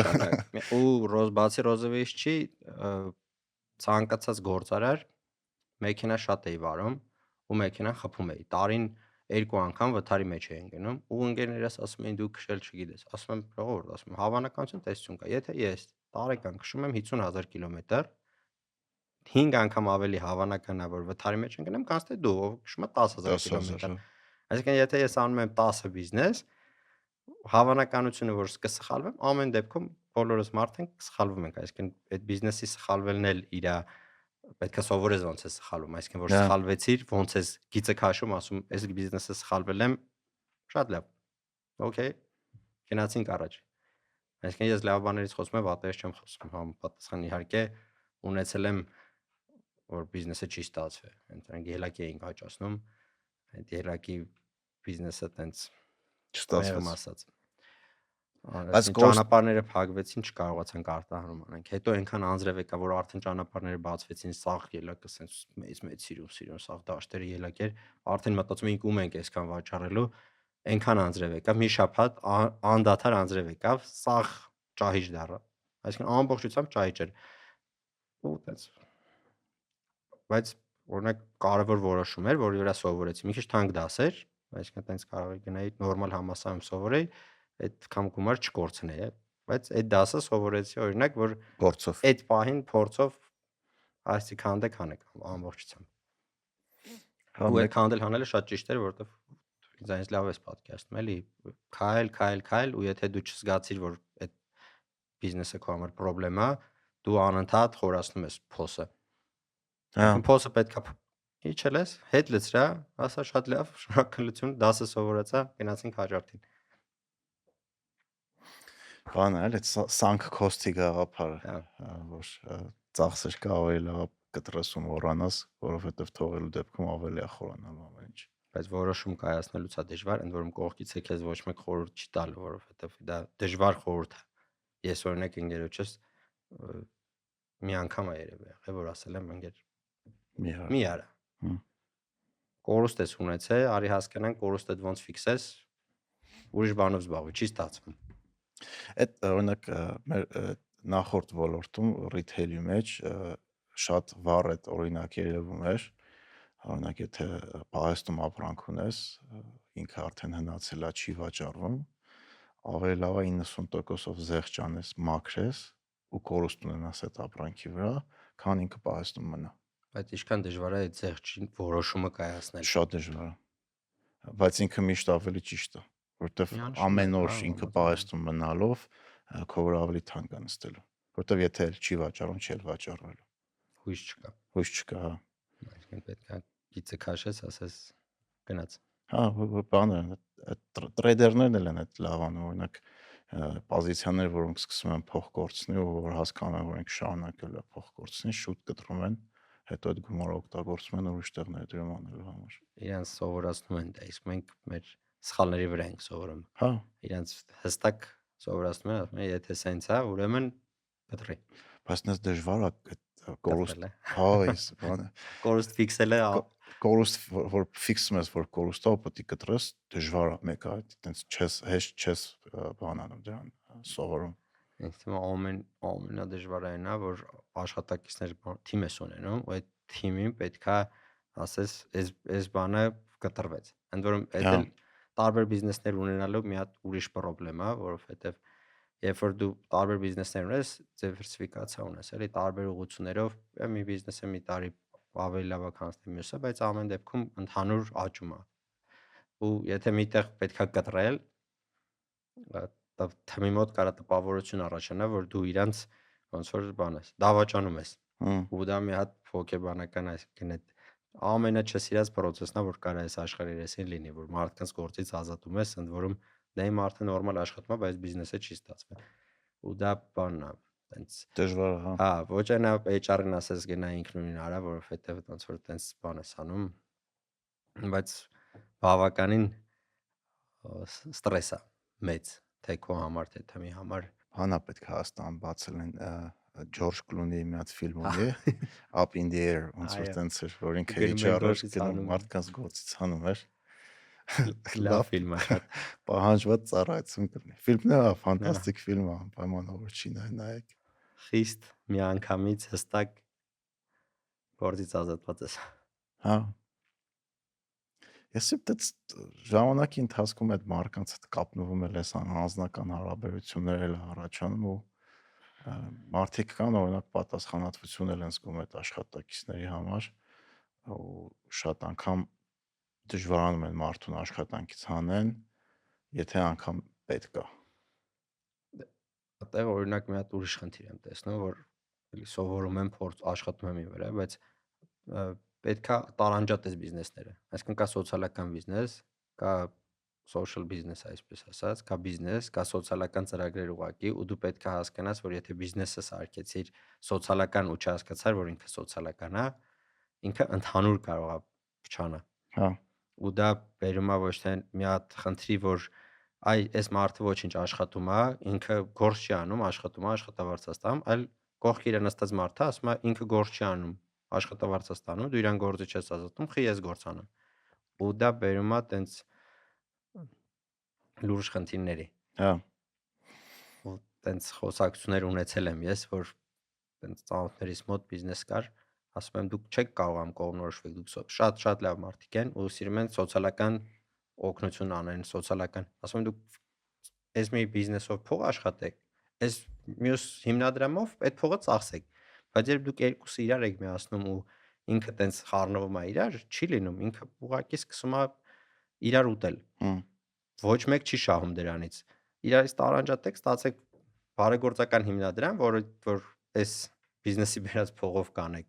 բայց իրարից տարանջատած, որտեվ այստեղ բիզնես է, պետք է հաշվարկ լինի, մարդիկ առողջ մթնոլորտում պետք է աշխատեն,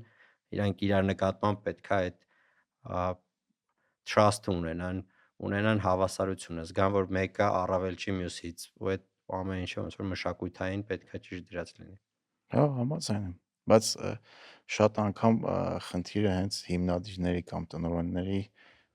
այդ եսն ալնում։ Դե մենք խնդրեմ ենք, որ չգիտեմ։ դու էլ ես գացել երևի։ Ուզում ես լավ մարդ լինես, բայց օրինակ կամ պատրաստ չես օրինակ բիզնեսը աճել, ես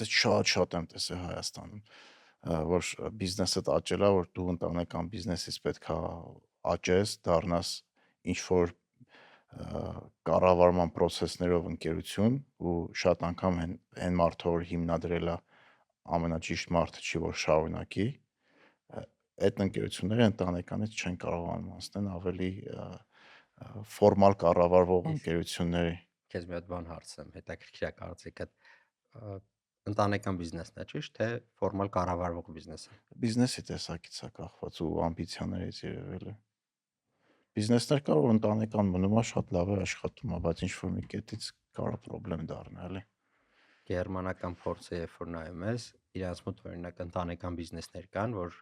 140 տարի, 80 տարի, 70 տարի, 20 տարի, այդ 20 տարեկան բիզնեսը շատ երիտասարդ բիզնեսեր համարվում ու իրանց մոտ նորմալ աշխատում է։ Իհարկե որոշակի ժամանակներ ընտանիքն է կառավարում, որոշակի ժամանակներ ընտանիքը լինում է ուղղակի սեփականատեր, բայց դա արդեն մշակույթ է դառել։ Մեր մոտ բիզնես անել մենք սկսել ենք 30 տարի առաջ։ Հա։ Այսինքն մեր մոտ բիզնես անելն ենք մենք նոր Նոր սովորում ենք, ոնց ենք բիզնես անում, այլ ընտանեկան բիզնեսի կառուցվածքը դեռ մեր համար անսովոր մոդել է, որը որ ոչ մեկ չի կարող ասի ճիշտ է թե սխալ է, կարծում եմ, ինքը քո ասածը միանշանակ է։ Այսինքն տեղ կա որ ճիշտ է, տեղ կա որ այդքան էլ լավ չի աշխատում, տեղ կա որ շատ ավելի լավ է աշխատում, բայց Կարելի է ուսումնասիրել։ Ամենակարևոր կետերից մեկը երևն է, որ պետք է հարաբերությունները ֆիքսվի։ Ընտանիքի, եթե բոլոր ընտանիքն է ներգրաված բիզնեսի մեջ, ով ինչով է զբաղվում։ Ով ինչի համար է պատասխանատու։ Որտեղ ես իրոք տեսել եմ օրինակներ, չգիտեմ, ամուսիններ են ու իրանց երեխեքն են, կամ մենակ ամուսիններ են, կինը մի բան ասում, ամուսինը ուրիշ բան ասում, ու աշխատողները չգիտեմ որ անեն էլի։ Բարդ որոշում է։ Կամ հակառակը, չգիտեմ, ծնողները մի բան են ասում, երեխեքը ուրիշ բան են անում, սաբոտաժ են անում ու այդ ամեն ինչը հետո էլի թիմակիցների վրա կարաճարծվի։ Օրինակ ես բանի օրինակն եմ տեսել, Կիկոն, որ աշխատում է, այդ Կիկոն մեր բրենդերից մեկն էր, Չիկոն։ Ինքը Չիկո ենք ասում։ հա, Չիկո։ Ճիշտ է, երևի Կիկոն է, չէ՞։ Ճիշտ է Կիկոն է, հա, բայց ես եմ ինչու՞ եմ Չիկո եմ ասում։ Չիկոն ընտանեկան բիզնես էր, բայց շատ լավ կառավարվող ընտանեկան բիզնես էր, ու անգամ եթե ընտանիքի անդամները սեփականատեր էին, իրանց ֆունկցիաները ունեին, բայց ընկերությունը արդեն նենց կետ էր հասել, որ արդեն երևի ինչ որ մարդիկ հոգնել էին, չհասկացանք պատճառը, ծախեցին անգլիական private equity միլիարդից ավել, ու ոնց որ այդ ընտանիքի բոլոր անդամները շատ լավ պակետներով անցան թոշակի կամ ուրիշ կյանք, էլի։ Բայց նաև նենց հետաքրքիր կուլտուրա կար, այդ ընտանիքի անդամները, որ աշխատում են, դու երբեք չես տենա, որ իրանք շատ թանկ մեքենաներով գան օֆիս։ Մեկ մենեջերների հետ, որ մեկի հետ աշխատում է, որ մեր հիմնական ներկայացուցիչն է, ում հետ հիմնականում աշխատում ենք, ասում են իրանք այդ բոլոր սիրուն մեքենաներն ունեն ու հատուկ տրասերում գնում քշում են, բայց իրանք երբեք թույլ չեն տա, իրանք այդ մեքենայով գան աշխատանքի ու երբեք իրանք թույլ չէին տա հաց ուտել, չգիտեմ, ընդհանուր կաֆետերիա կար, բոլոր աշխատակիցների հետ գնում էին ուտում էին, անգամ լինելով, չգիտեմ, միլիարդ դոլարանոց ընկերության համասեփականատեր, ու բացատրում էին նրանով, որ դա ընդհանուր թիմային հոգու համար շատ ճիշտ է, ինչ կապ ունի, որ սեփականատերն եմ ունենում հնարավորությունը, մենք կաֆետերիայում իրար հետ հաց ենք ուտում։ Ու մենք որ մենք գնում ենք, մեզ էլ էին տանում այդ կաֆետերիա ցերեկը։ Հայրիկունը լավ իտալական ռեստորաններ էին տանում, բայց ցերեկը ոնց որ հատուկ էր դարված, որ անգամ մեր գործընկերները, որ արտասահմանից գալիս են, ու մեր սեփականատերը, մենք բոլորով նույն կաֆետերիայում ենք հաց ուտում։ Ու գիտես իմ կարծիքով ինչն է ամենակարևորը, որ օրգանիկ էր դա, ոչ թե իրանք անում էին դա ցույց տալու համար, այլ իրանք տենց էին զգում, որ իրանք պետքա տենց է ճիշտը, ոչ թե ինչ որ մեկը չէր ստիպե, հա, էլի։ իրանք պարտավորված չէին, ուղղակի դա է ճիշտը իրանք աչքերով ու տենց էին անում։ Չգիտեմ, Հայաստան բիզնեսներ կան, որ կարա նաև անառողջ հարաբերությունների բերի ընկերությունը, որտեվ ինչ որ fake շքեղություն է ցույց տրվում, էլի։ Կարա տենց բան լինի, բայց ավելի շատ մարդիկ արդարություն են սիրում, մարդկանց համար արդարությունն է կարևոր, այսինքն չեմ կարծում, որ ինչ որ մեկը ասի, այ իրա մոտ այս ինչը լավ է ստացվել, որովհետև եթե ինքը արդար տեսնում է, որ մարդը աշխատում է, ոնց որ ջանք չի խնայում, անդադ ինչ որ գործ է անում, ինչ որ բան մոտը ստացվում է, դե շատ լավ է։ Բայց երբ որ տեսնում են անարդար ինչ որ ինքը նույն չափ է աշխատում, ստանում ավելի շատ բոնուս, ավելի շատ աշխատավարձ, բան, ասում է, այս հետո ինչ որ ինքը ձեր ընտանիքի անդամ է, թող վերջում փողը երբ որ բաժանում եք, այդ ժամանակ իրան շատ տվեք։ Ես քո կարծիքով ընկերության ֆինանսական վիճակի մասին աշխատակիցները, թիմակիցները պետք է իմանան, թե չէ։ Նայած ինչ ընկերություն է ու նայած ինչ աշխատակից է երևի, այսինքն ինչ աշխատակից է ասած, եթե ինքը անմիջական ինչ որ բանով ազդում է այդ ամեն ինչի վրա, կարծում եմ, որ հա, որոշակի ժամանակ առ ժամանակ պետքա կիսվես։ Խոշոր ընկերությունները դե բաց ահոզիտ են անցնում պարտադիր, 1 միլիարդից ավել շրջանառություն ունեցող ընկերությունները պարտադիր դրամ, չէ։ 1 միլիարդ դրամ ու 2 հատ է պայման կար, եթե չեմ սխալվում, 3 պայմաններից բաղկացած էր, երկուսը եթե անպատասխանում է։ Բայց կիսվել է մեր մոտ այդ մշակույթ, բիզնես անելու մշակույթը նոր է զարգանում։ Այսինքն բիզնես անելու, ինչպես է ճիշտ բիզնես անել, CSR-ն է նոր զարգանում, այսինքն սոցիալական պատասխանատվությունը կազմակերպություններում մեր համար օրինակ նոր է։ Մենք կազմակերպությունով ասում ենք, երբ որ տվյալների կենտրոն ենք սարքում, քանի կիլովատ հզորությամբ տվյալների կենտրոնը, այդքան հատ ծառ ենք տնկում մեր գործընկերոջ հետ։ Հա։ Ու գործընկերը զարմացել էր, ասում է լուրջ պետքա ծառ տնկենք, ասում է փաստորեն բավովա ձեզ տիպում։ Դե մտածում էին, որ ինչ որ ֆինանսավորում ունենք դրսի կազմակերպությունից բան ու այդ ոնց որ պետքա համապատասխանենք, բայց մենք օրգանիկ կազմակերպության մեջ թիմի անդամը եկավ, ասեց, sense լավ միտք ունեմ, խիչ անենք, ասեցինք դե հա տնկարանը մերն է, ընդհանուր առմամբ խիչ անենք։ Ծախսերը մեջ չիլի։ Հա, ասեցինք մենք իրանց համար լավ բաներ անում ենք, ոնց որ տնկարանը թող մեր համար անի, ու տենց ոնց որ օրգանիկ առաջացավ սոցիալական պատասխանատվության ինչ որ մի հատ կտոր, որը որ դրսի կազմակերպությունում, ենթադրենք գերմանական կազմակերպությունում իրանց համար տարօրինակ չէր լինի, որովհետև իրանք երբ որ ստրատեգիա գրում են, այդ հատվածը առանձնացրած պետքա ուզեն չուզեն։ Ու նույնը տենց իրար մեջի այդ քո ասածը, օրինակ հարցնում ես, մտածում եմ հիմա ինչքանով եմ եսի մոտ դա անում, ինչքանով եմ կիսվում տվյալներով, ինչքան է այդ transparent, այսպես ասած, տափանցիկ ու բաց։ Կարծում եմ ամենակարևորը, որ խնդիրների ժամանակ պետքա շատ բաց լինես թիմի հետ, որ թիմը զգա, որ խնդիրներ հա, ցանկացած կազմակերպություն խնդիրներ ունենում է, բայց անընդհատ ինչ որ քննարկելը չեմ պատկերացնում, չգիտեմ, մի քիչ մտածելու տեղ տվեցիր, պետքա մի հատ ուսումնասիրեմ, հա։ Ես համարսան հաստատ դրա մասին կանցնենք։ Հա, համասարանում կանցնենք, հետաքրքիր կլինի։ Դե հա, գործարարի կերպարն էլ օրինակ Հայաստանում ինձ թվում է շատ մարդկանց կողմից սխալ անկարվում։ Միտեղ սխալ, միտեղ ճիշտ, որովհետև ինչ է, նորից գալիս ենք նրան, որ 30 տարի է բիզնեսով ենք մենք զբաղվում, ու այդ 30 տարվա մեջ ունեցել ենք շատ վատ դեպքեր, ունեցել ենք շատ լավ դեպքեր, այսինքն մարդիկ ունենք, ովքեր հսկայական բան են արել Հայաստանի համար, բայց կարծում եմ շատ կարևոր է, որ ավելացրած արժեք ստեղծվի Հայաստանում։ Այսինքն այդ արժեքի ստեղծումը լինի ոչ թե դրսում, այլ մի քիչ ավելի տենց Հայաստանում լինի։ Հա։ Որովհետև ինչ է կատարում, մարդը որ աշխատում է Հայաստանում, այնքը դե չգիտեմ, գործարար է, տենց մի տեսակ են, բայց եթե գնացել է Ամերիկայում հարստացել է ու եկել է, ասում են ինքը շատ լավ բիզնեսմեն է։ Ու դա բան է տալիս, մի քիչ իրարից հերվացնում է ոնց որ իրականությունները Հայաստանում գործարարությամբ զբաղվող մարդիկ ուզում են Չերևանում, չեն ուզում իրենց մասին խոսան, չեն ուզում ընդհանրապես, բայց դպրոցական երեխա որ մեծանում է, ինչ է ուզում է դառնա, ինչ որ մի մարդ, ով որ հաջողել է։ Հա։ Հաջողել է ու ինքը ինչ որ արժեքային համակարգեր ունի, ճիշտ է ապրում, այսինքն այդ ամեն ինչը պետքա Ամերիկայում ինձ այնպես լավ էս պատկերացնում, այսինքն այնտեղ բիզնեսմեն, entrepreneur է, դա Հա, դա սուպեր հերոսներ են։ սուպեր ու իրանց ոչ բոլորի համար, բայց այնտեղի մշակույթի մեջ բիզնեսմենը ավելի շատ դրական կերպար է, քան բացական։ Հա, ինքը արժեք ստեղծող է, հարկ վճարող է, որ հարկերը լավ չվճարի, բարձա լավ չի լինի իրան, բայց IRS-ը կգա։ IRS-ը կգա։ Նամակը կստան IRS-ից։ Բայց ընդհանուր առմամբ արժեք ստեղծելը դա շատ կարևոր է։ Նույն գյուղերում մեր մոտ հսկայական աշխատանք է արվում, բայց ինչա թե ինքը այդ ֆինանսական տրամաբանության մեջ փոքր ինքը տենց անտեսված է որոշակի դեպքերում լինում, բայց հա, հողի հետ աշխատելը ամենաբարդ աշխատանքներից է, որ կարող լինի ընդհանրապես։ ու նա շատ անգամ անկանխատեսել է եղանակային պայմաններից ելնելով։ Ազրևը կգա, ելակը կմնաճի տակ։ Ու ես միշտ զարմանում եմ, որ գիտե, ես միշտ ասում եմ իմ ձայնը տակ տեղից է գալիս, որտեվ միակ բիզնեսս չէր հայ ժամանակ ոնց որ դեռ մյուս բիզնեսները ստեն զարգացած չէին, բայց մի հատ է բիզնես ունեի խոշոր, որ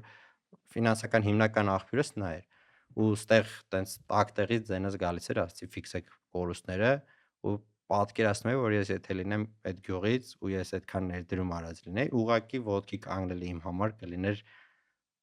անհնար համար, համարյա անհնար։ Այսինքն ես քանի որ ուրիշ բիզնես ունեի, հա, մի տարի մի քիչ տենց խեղդվեցի, բան արեցի, ճնշված էի ֆինանսական տեսանկյունից, բայց ոտքի կանգնեցի նորից, սկսեցի զարգացնել։ Բայց եթե մենակ դա է իմ բիզնեսը, ու այդ անձրևը էլի եկավ, հետո։ բա հետո դրա համար ես ապահովագրություն բան են մտնում, չգիտեմ ինչքանով է ինքը աշխատում, բայց դե նաև չգիտեմ, օրինակ մեր մոտ գյուղատնտեսությունը հլադեռ շատ բան տեխնոլոգիայի առումով շատ չէր զարգացել, Չնայած տարբեր պատճառներ կա։ Այսօր չնայած արդեն լավ դաշտեր ունենք ոնց որ Շատ ինտենսիվ այգիներ, տենց ճիշտ է։ գիլասի այգիներ ունենք հսկայական, շատ մեծ։ Մի Հա։ քանի տարի հետո կհպարտանանք հայկական գիլասով, Հա։ կգնանք Եվրոպայում հայկական գիլաս կուտենք, ասենք մեջի լավ է։ Այդ ով է ձերն է։ Չէ, մերը չի, բայց որ ուսումնասիրում եմ շուկան ինչա կատարվում, հսկայական գիլասի այգիներ են սարքում, հսկայական ուղղակի։ Այսինքն հարյուրավոր հեկտարներ, հետաքրքիր է, ես ինչքանով որ գիտեմ, Նուշն է, մեծ այգիներ ունենք Նուշի, ու գիլասի այգիներն են շատ մեծ։ Խնձորը կա, չէ՞ շատ։ Խնձոր կա, բայց խնձոր Ծիրան։ ծիրանը ինտենսիվ այգիների տրամաբանության մեջ շատ չունենք, Հա։ չեմ տեսել ուղղակի կամ կարողակա չեմ լսել, բայց գիլասի այգիները ինքը տենց Շուտով նորմալ գիլաս կլինի։ հայկական գիլաս ասենք տեսակ ինչ լավ Չնայած հայկական լավն է գիլաս։ մեր գիլասը, բայց քիչ է, դրա համար ամեն տարի այդքան Ինտենսիվ թանկ է։ այգիները պատկերացնում ես, ուրիշ տեղի տեսակները բերել են ինտենսիվ ու տենց հարյուրավոր հեկտարներով։ Ես գիլաս այնքան եմ սիրում, որ սեզոնին Ես այնքան եմ ուտում, ինչեւ վատանում։ շատ ծանր։ Մրգերի սեզոնը որ սկսում է, ես չաղանում։ Հետո կգնաս ջիմ, բայց վազում ես, չէ՞, քո վազքը բան կանի։ Վազում վառում եք դեռ։ Հա։ Ես ասում եմ ինչի համար ես վազում, ասում եմ որ շատ ուտեմ։ Գիլասի սեզոնին մի փոքր ավելի շատ է պետք վազել։ Ծավալները կմեծացնենք։ Բայց գյուղատնտեսությունը հետաքրքիր է։ Իսկ այն խնդիրը, որ ասում են, չգիտեմ դու դրա մասին լսել ես թե չէ, քանի որ այդ թեմային կպանք միշտ այդ հարցը հետաքրքրել է, որտեղ որ որոշ մի տեղից խորքային ուսումնասիրություն չեմ տեսել, որ շատ հողեր կտոր փոքր տարբեր ընտանիքների են պատկանում, ու այդ ընտանիքներից կարող է մի մասն է շատ շուտվանից արտագաղթել են ու անգամ չգիտեն որ դա իրանց սեփականությունն է ու ոնց որ մի հատ մեծ մի քանի հեկտարանոց այգի ես ուզում սարքես ու մեջտեղը մի քանի կտոր է, մի կես հեկտար, մի հեկտար, որ ոչ գիտեն տերով է կամ եթե գիտեն չեն կարա գտնեն, տենց խնդիր կա։ Առնչվել եմ բավականին շատ ու ինքը ինչա կատարվել, այսինքն սովետի փլուզումից հետո երբ որ հողերը տրամադրում էին, շատ հետաքրքիր ձևի են տրամադրել, այսինքն ենթադրենք գյուղը ունի 4 տեղ, որտեղ որ հողեր է։ Ամեն մի ընտանիքին տվել են 4 տեղում պուճուր։ Ոչ թե մի տեղ տվել են մեծ ու որ ինքը կարողանա այդ մի տեղը մշակի, այլ ոնց որ հատուկ խնդիր առաջացրել են գյուղացու համար։ Ու այդ գյուղացին ինչ պետք է անի։ Մի հատ բարձրանա սարի գլխին, ենթադրենք 2 հեկտար հողը մշակի, հետո իջնի գյուղի կողքը 5000 քառակուսին, հետո իջնի գետի մոտ 500 քառակուսին, հետո գնա այն մյուս սարի մոտ 2000 քառակուսին ու այդ բաժանումը տրամաբանությունը եղել է որ արդար լինի, որ ամեն մեկին բոլոր տեղերը հող հասնի, բայց այդ արդարությունը բերել է նրան, որ ուղակի գյուղատնտեսությունը փոքր մասշտաբով չի աշխատում։ Այսինքն չկա տենց գիտություն, որ կարողանա օգնի գյուղացուն փոքր մասշտաբի վրա նորմալ փող աշխատի, կամ դու անում ես փոքր թանկ ինչ որ մշակաբույս, կամ դու անում ես մեծ։ Ու ուրիշ տարբերակ չկա գյուղատնտեսության մեջ։ Իսկ եթե դու ունես շատ տարբեր տեղեր փոքր,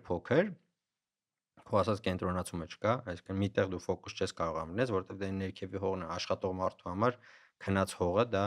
պրոբլեմ է, այսինքն փողը չի աշխատում, տենց չի կարելի։ Իսկ ինքը միտեղ թանկ բան չի անում, որովհետև չի կարա ռեսուրս ծախսի, մենակ մի տեղի վրա կենտրոնանա 4 տեղ ունի, ու դա բերեց նրան, որ գյուղացիները սկսեցին ընկնել այդ անverջ պարտքեր, վարկեր, իսկ մեծ ով որ տնտեսություն է ուզում անի, ինքը ինչ անում, ինքը գալիս է, ասում է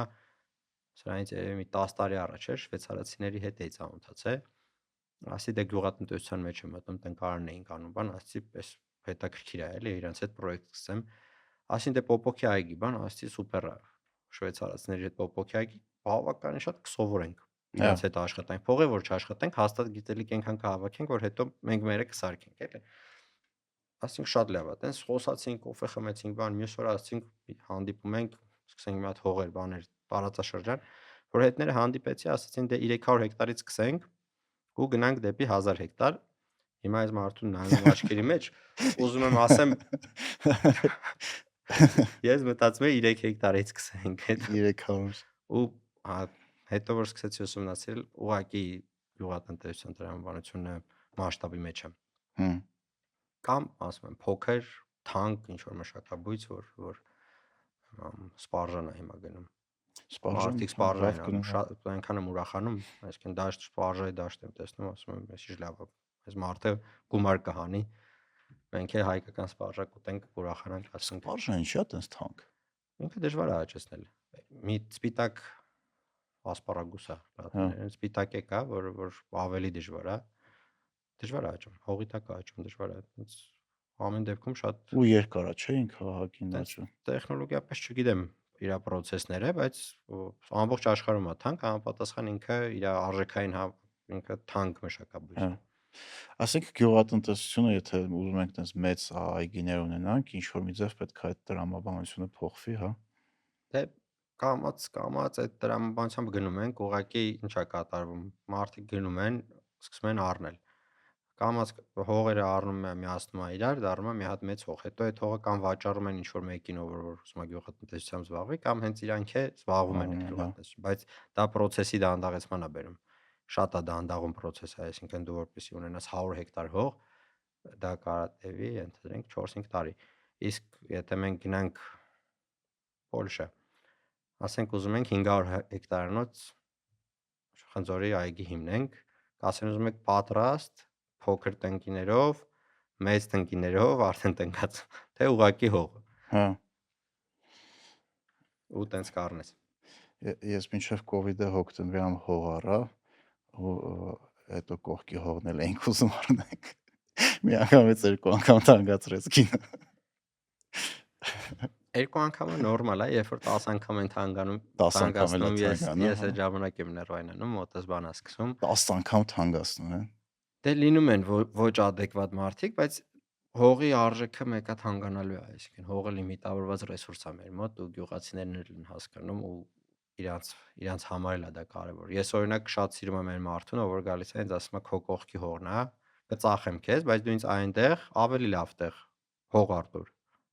Մի քիչ ավելի մեծ։ Մի քիչ ավելի մեծ, մի քիչ ավելի լավ տեղ, մի քիչ ավելի, չգիտեմ, Հա, ինչով, բայց ինքը ուզում է դա անի, հա։ որ շահի, որտեվ ես էլ եմ շահում, դե ես իր հողը գնում եմ, իմ հողի շարունակությունն է, բայց ինքն էլ է շահում, ավելի լավ տեղ հող է ստանում։ Հա, win-win-ը։ Win-win-ը։ Այսինքն այդ դեպքում ես զգում եմ, որ դիմացինս չի եկե ինձ ոնց որ հարիֆասնի, այսպես ասած, մտածելով, որ այ իր այգին այդ կողմը շարժվում ու ուզի ինձ այնց է հող առնելու, որտեվ տենց այդքան է դա տենց չի, բայց մյուս կողմից է տեսնում, ասում ես մարդը արժեք է ուզում ստեղծի, թող գնա իր համար, ես է իր հողը չառա։ Գիտես ինչ հիշես, Արտուր Չապայանը մեծ շատ լավ հումոր ունի, ասում է դες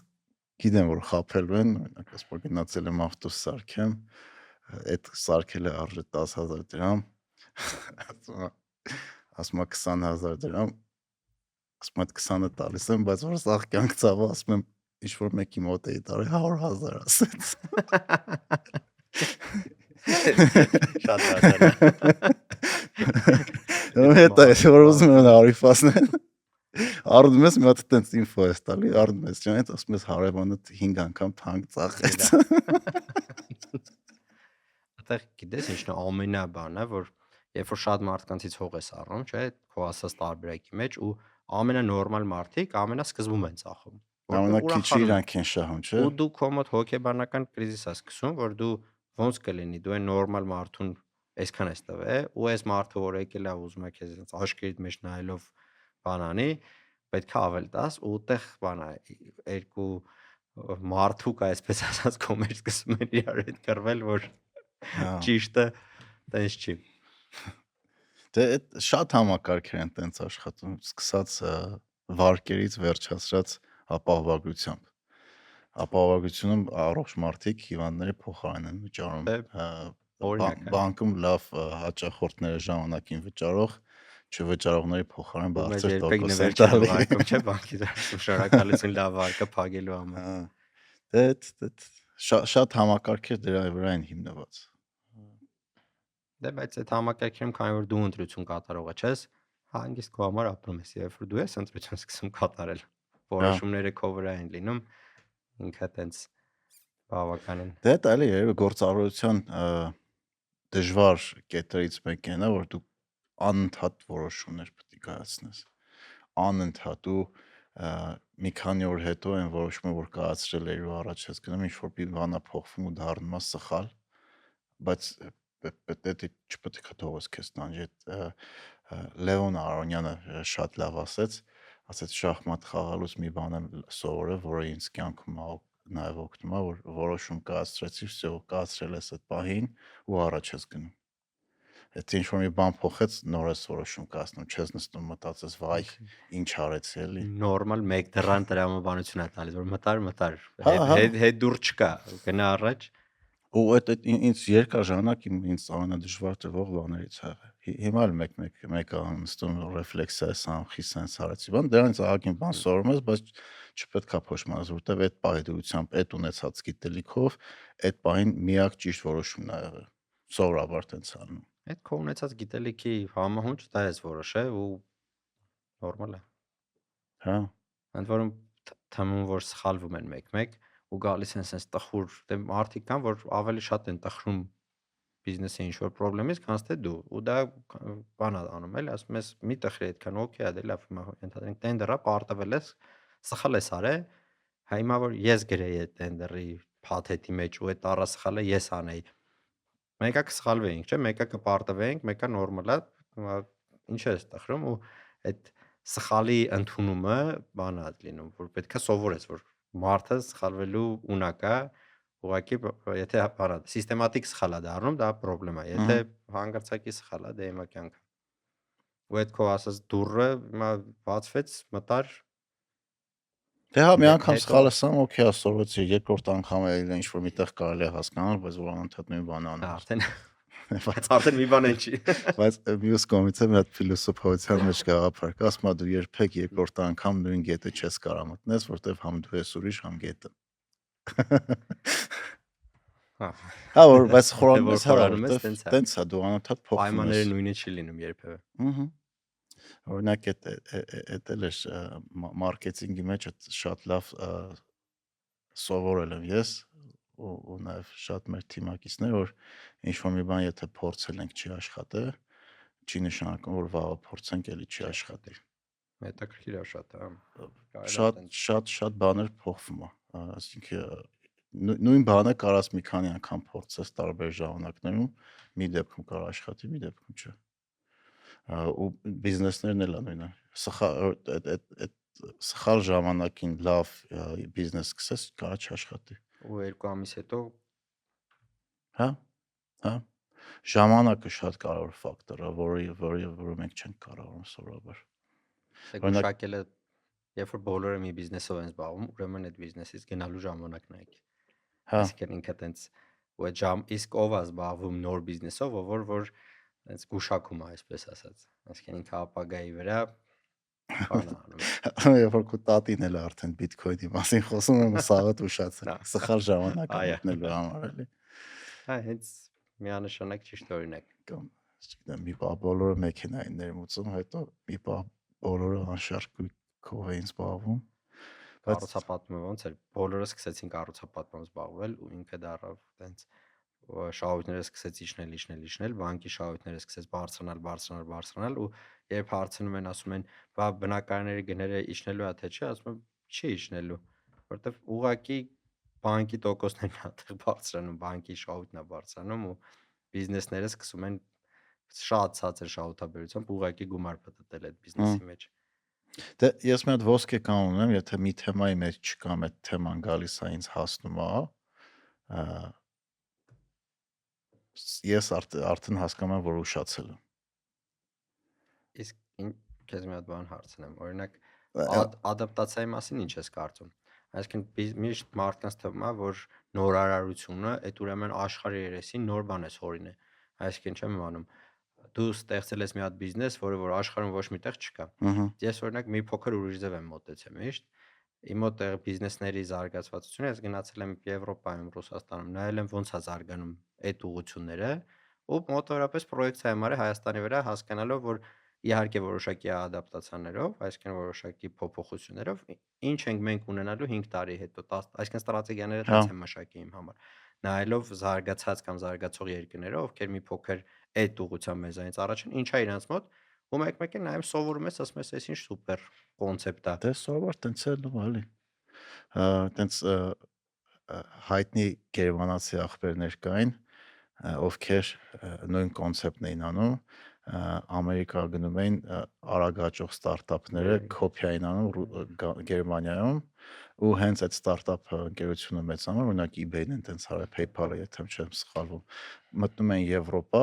իրանց ընկերությունը ծախում են այդ մեծերին։ Այսինքն պատրաստում էին, փաթեթավորում էին, նստած ասում էին հերիսա գալիս է։ Միլիարդատեր դառան այդ տղեկը, որովհետև ճիշտ ժամանակին ճիշտ բիզնեսներ կարողանում էին ադապտացնել եվրոպական շուկայի տակ ու այդ էլ է տաղանդ, այդ էլ է հեշտ չի բիզնես կոպի անելը ու աշխատացնելը հեշտ չի։ Կոպիան մի փոքր այդքան բան է, բայց սովորելը ոնց է դրսում անում, շատ կարևոր է։ Հա, միանշանակ։ Նույն տնկարանը հոլանդացիներից են ամեն ինչ սովորել։ Այսինքն որ Այդ պատկերացրեք, քեզ ուզում եմ հարցնել, Հոլանդիան ուսումնասիրեք, ֆենոմենալ երկիր է գյուղատնտեսական առումով։ Գնում էինք այդտեղ գյուղերով գնում էինք, նայում էինք, ենթադրենք տնկարանա, գնում էինք, ծեծում էինք դուռը, ասում էինք բարև ձեզ, հոլանդացիքը սիրում են շփվել, որ մի փոքր վստահություն է իրանց մեջ ներշնչում, որ իրանք զգում են, որ քեզ հետաքրքիր է դա, դու ուզում ես իրանից սովորես, ամեն ինչ պատմում է։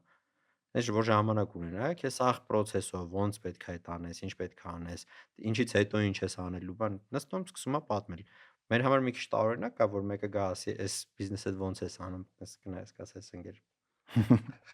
Ինչն է, ինչ ես հարցնում։ Բայց իրանց մոտ process-ներից էինք հարցնում, գնում նայում էինք, ասում էինք, սրանից հետո ինչ եք անում, բա խես սենց անում, ոչ թե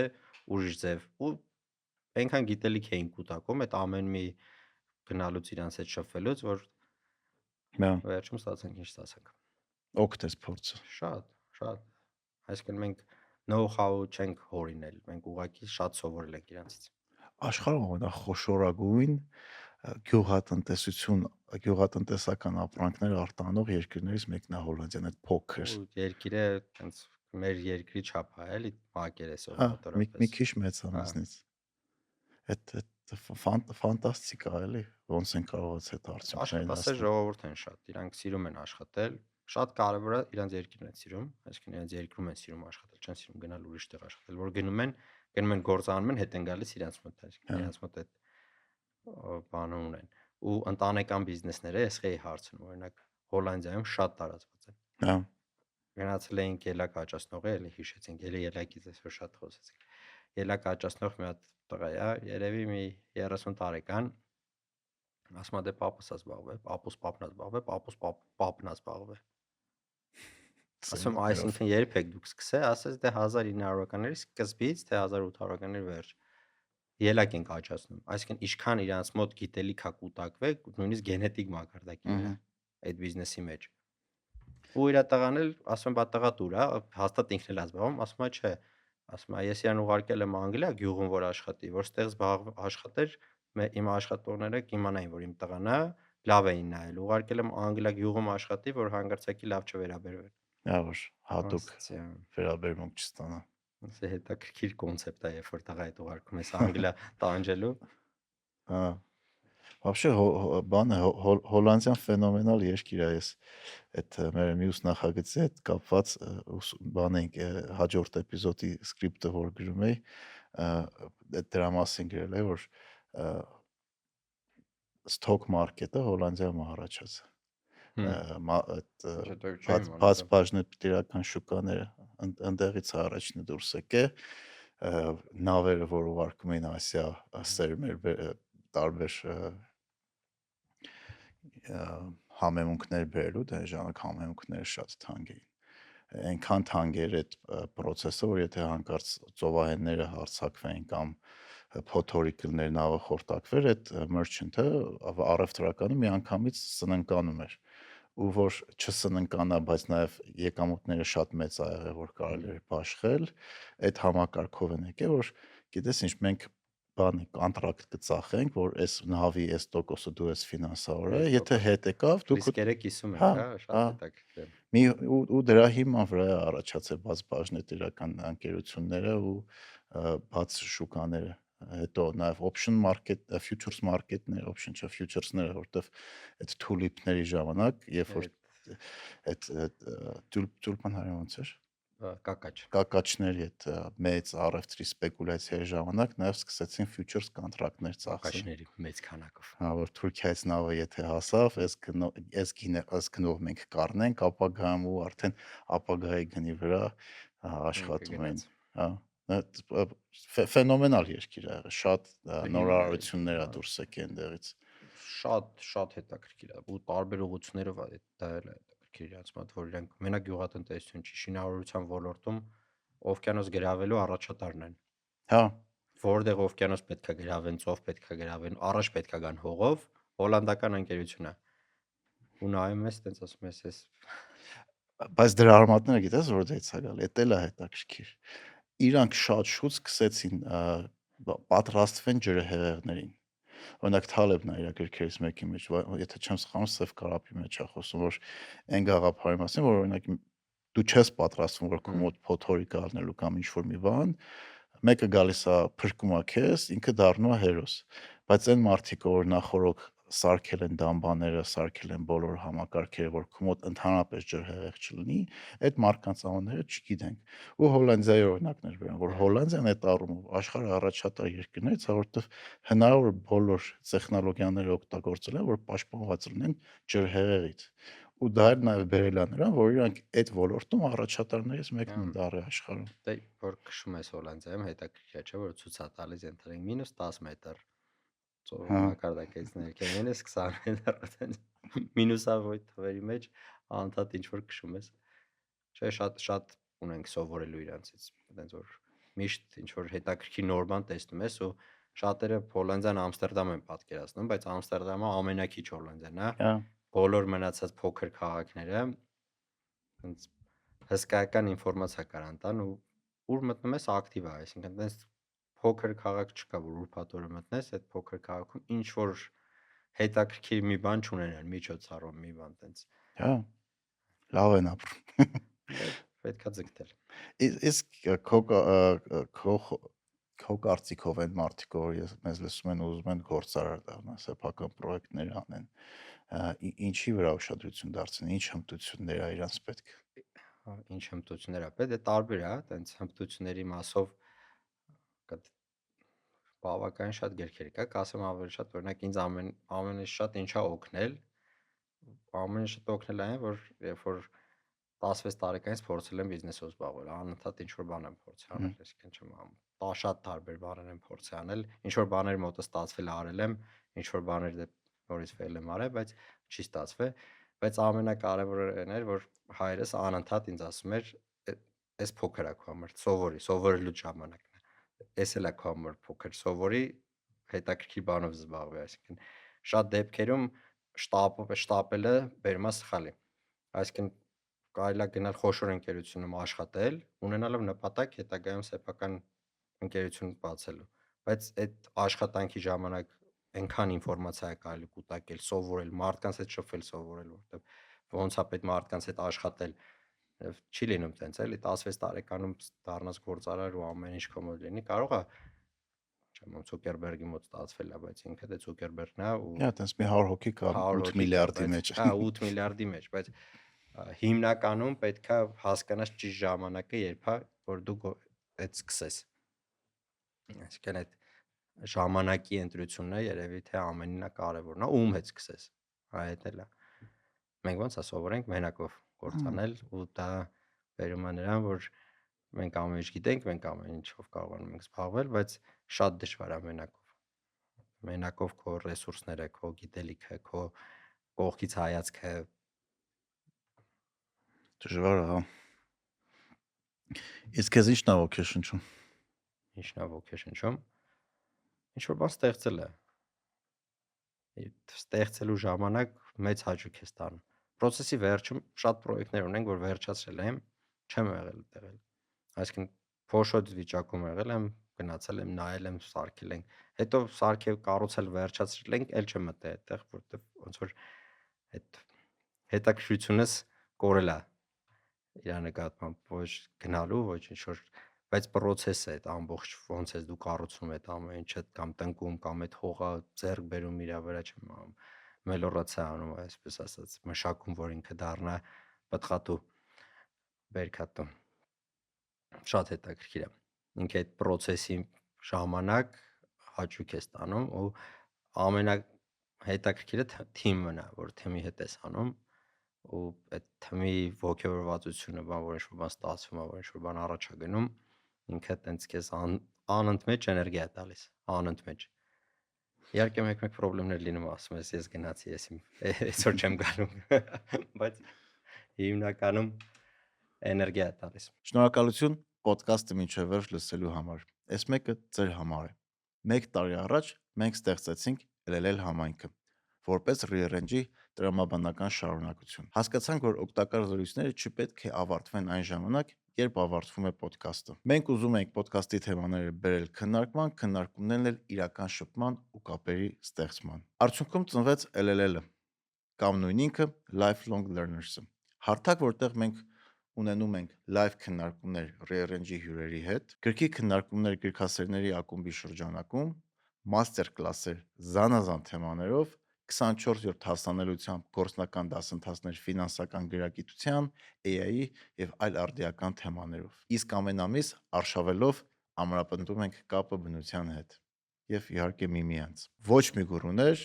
ոչ մի կարճ ճանապարհ, LLL-ում պարզապես հետաքրքրասեր մարդիկ ենք, որոնք սովորում են իրարից ու իրար հետ սեփական փորձով քայլ առ քայլ։ Միացեք LLL.network։ Սպասենք։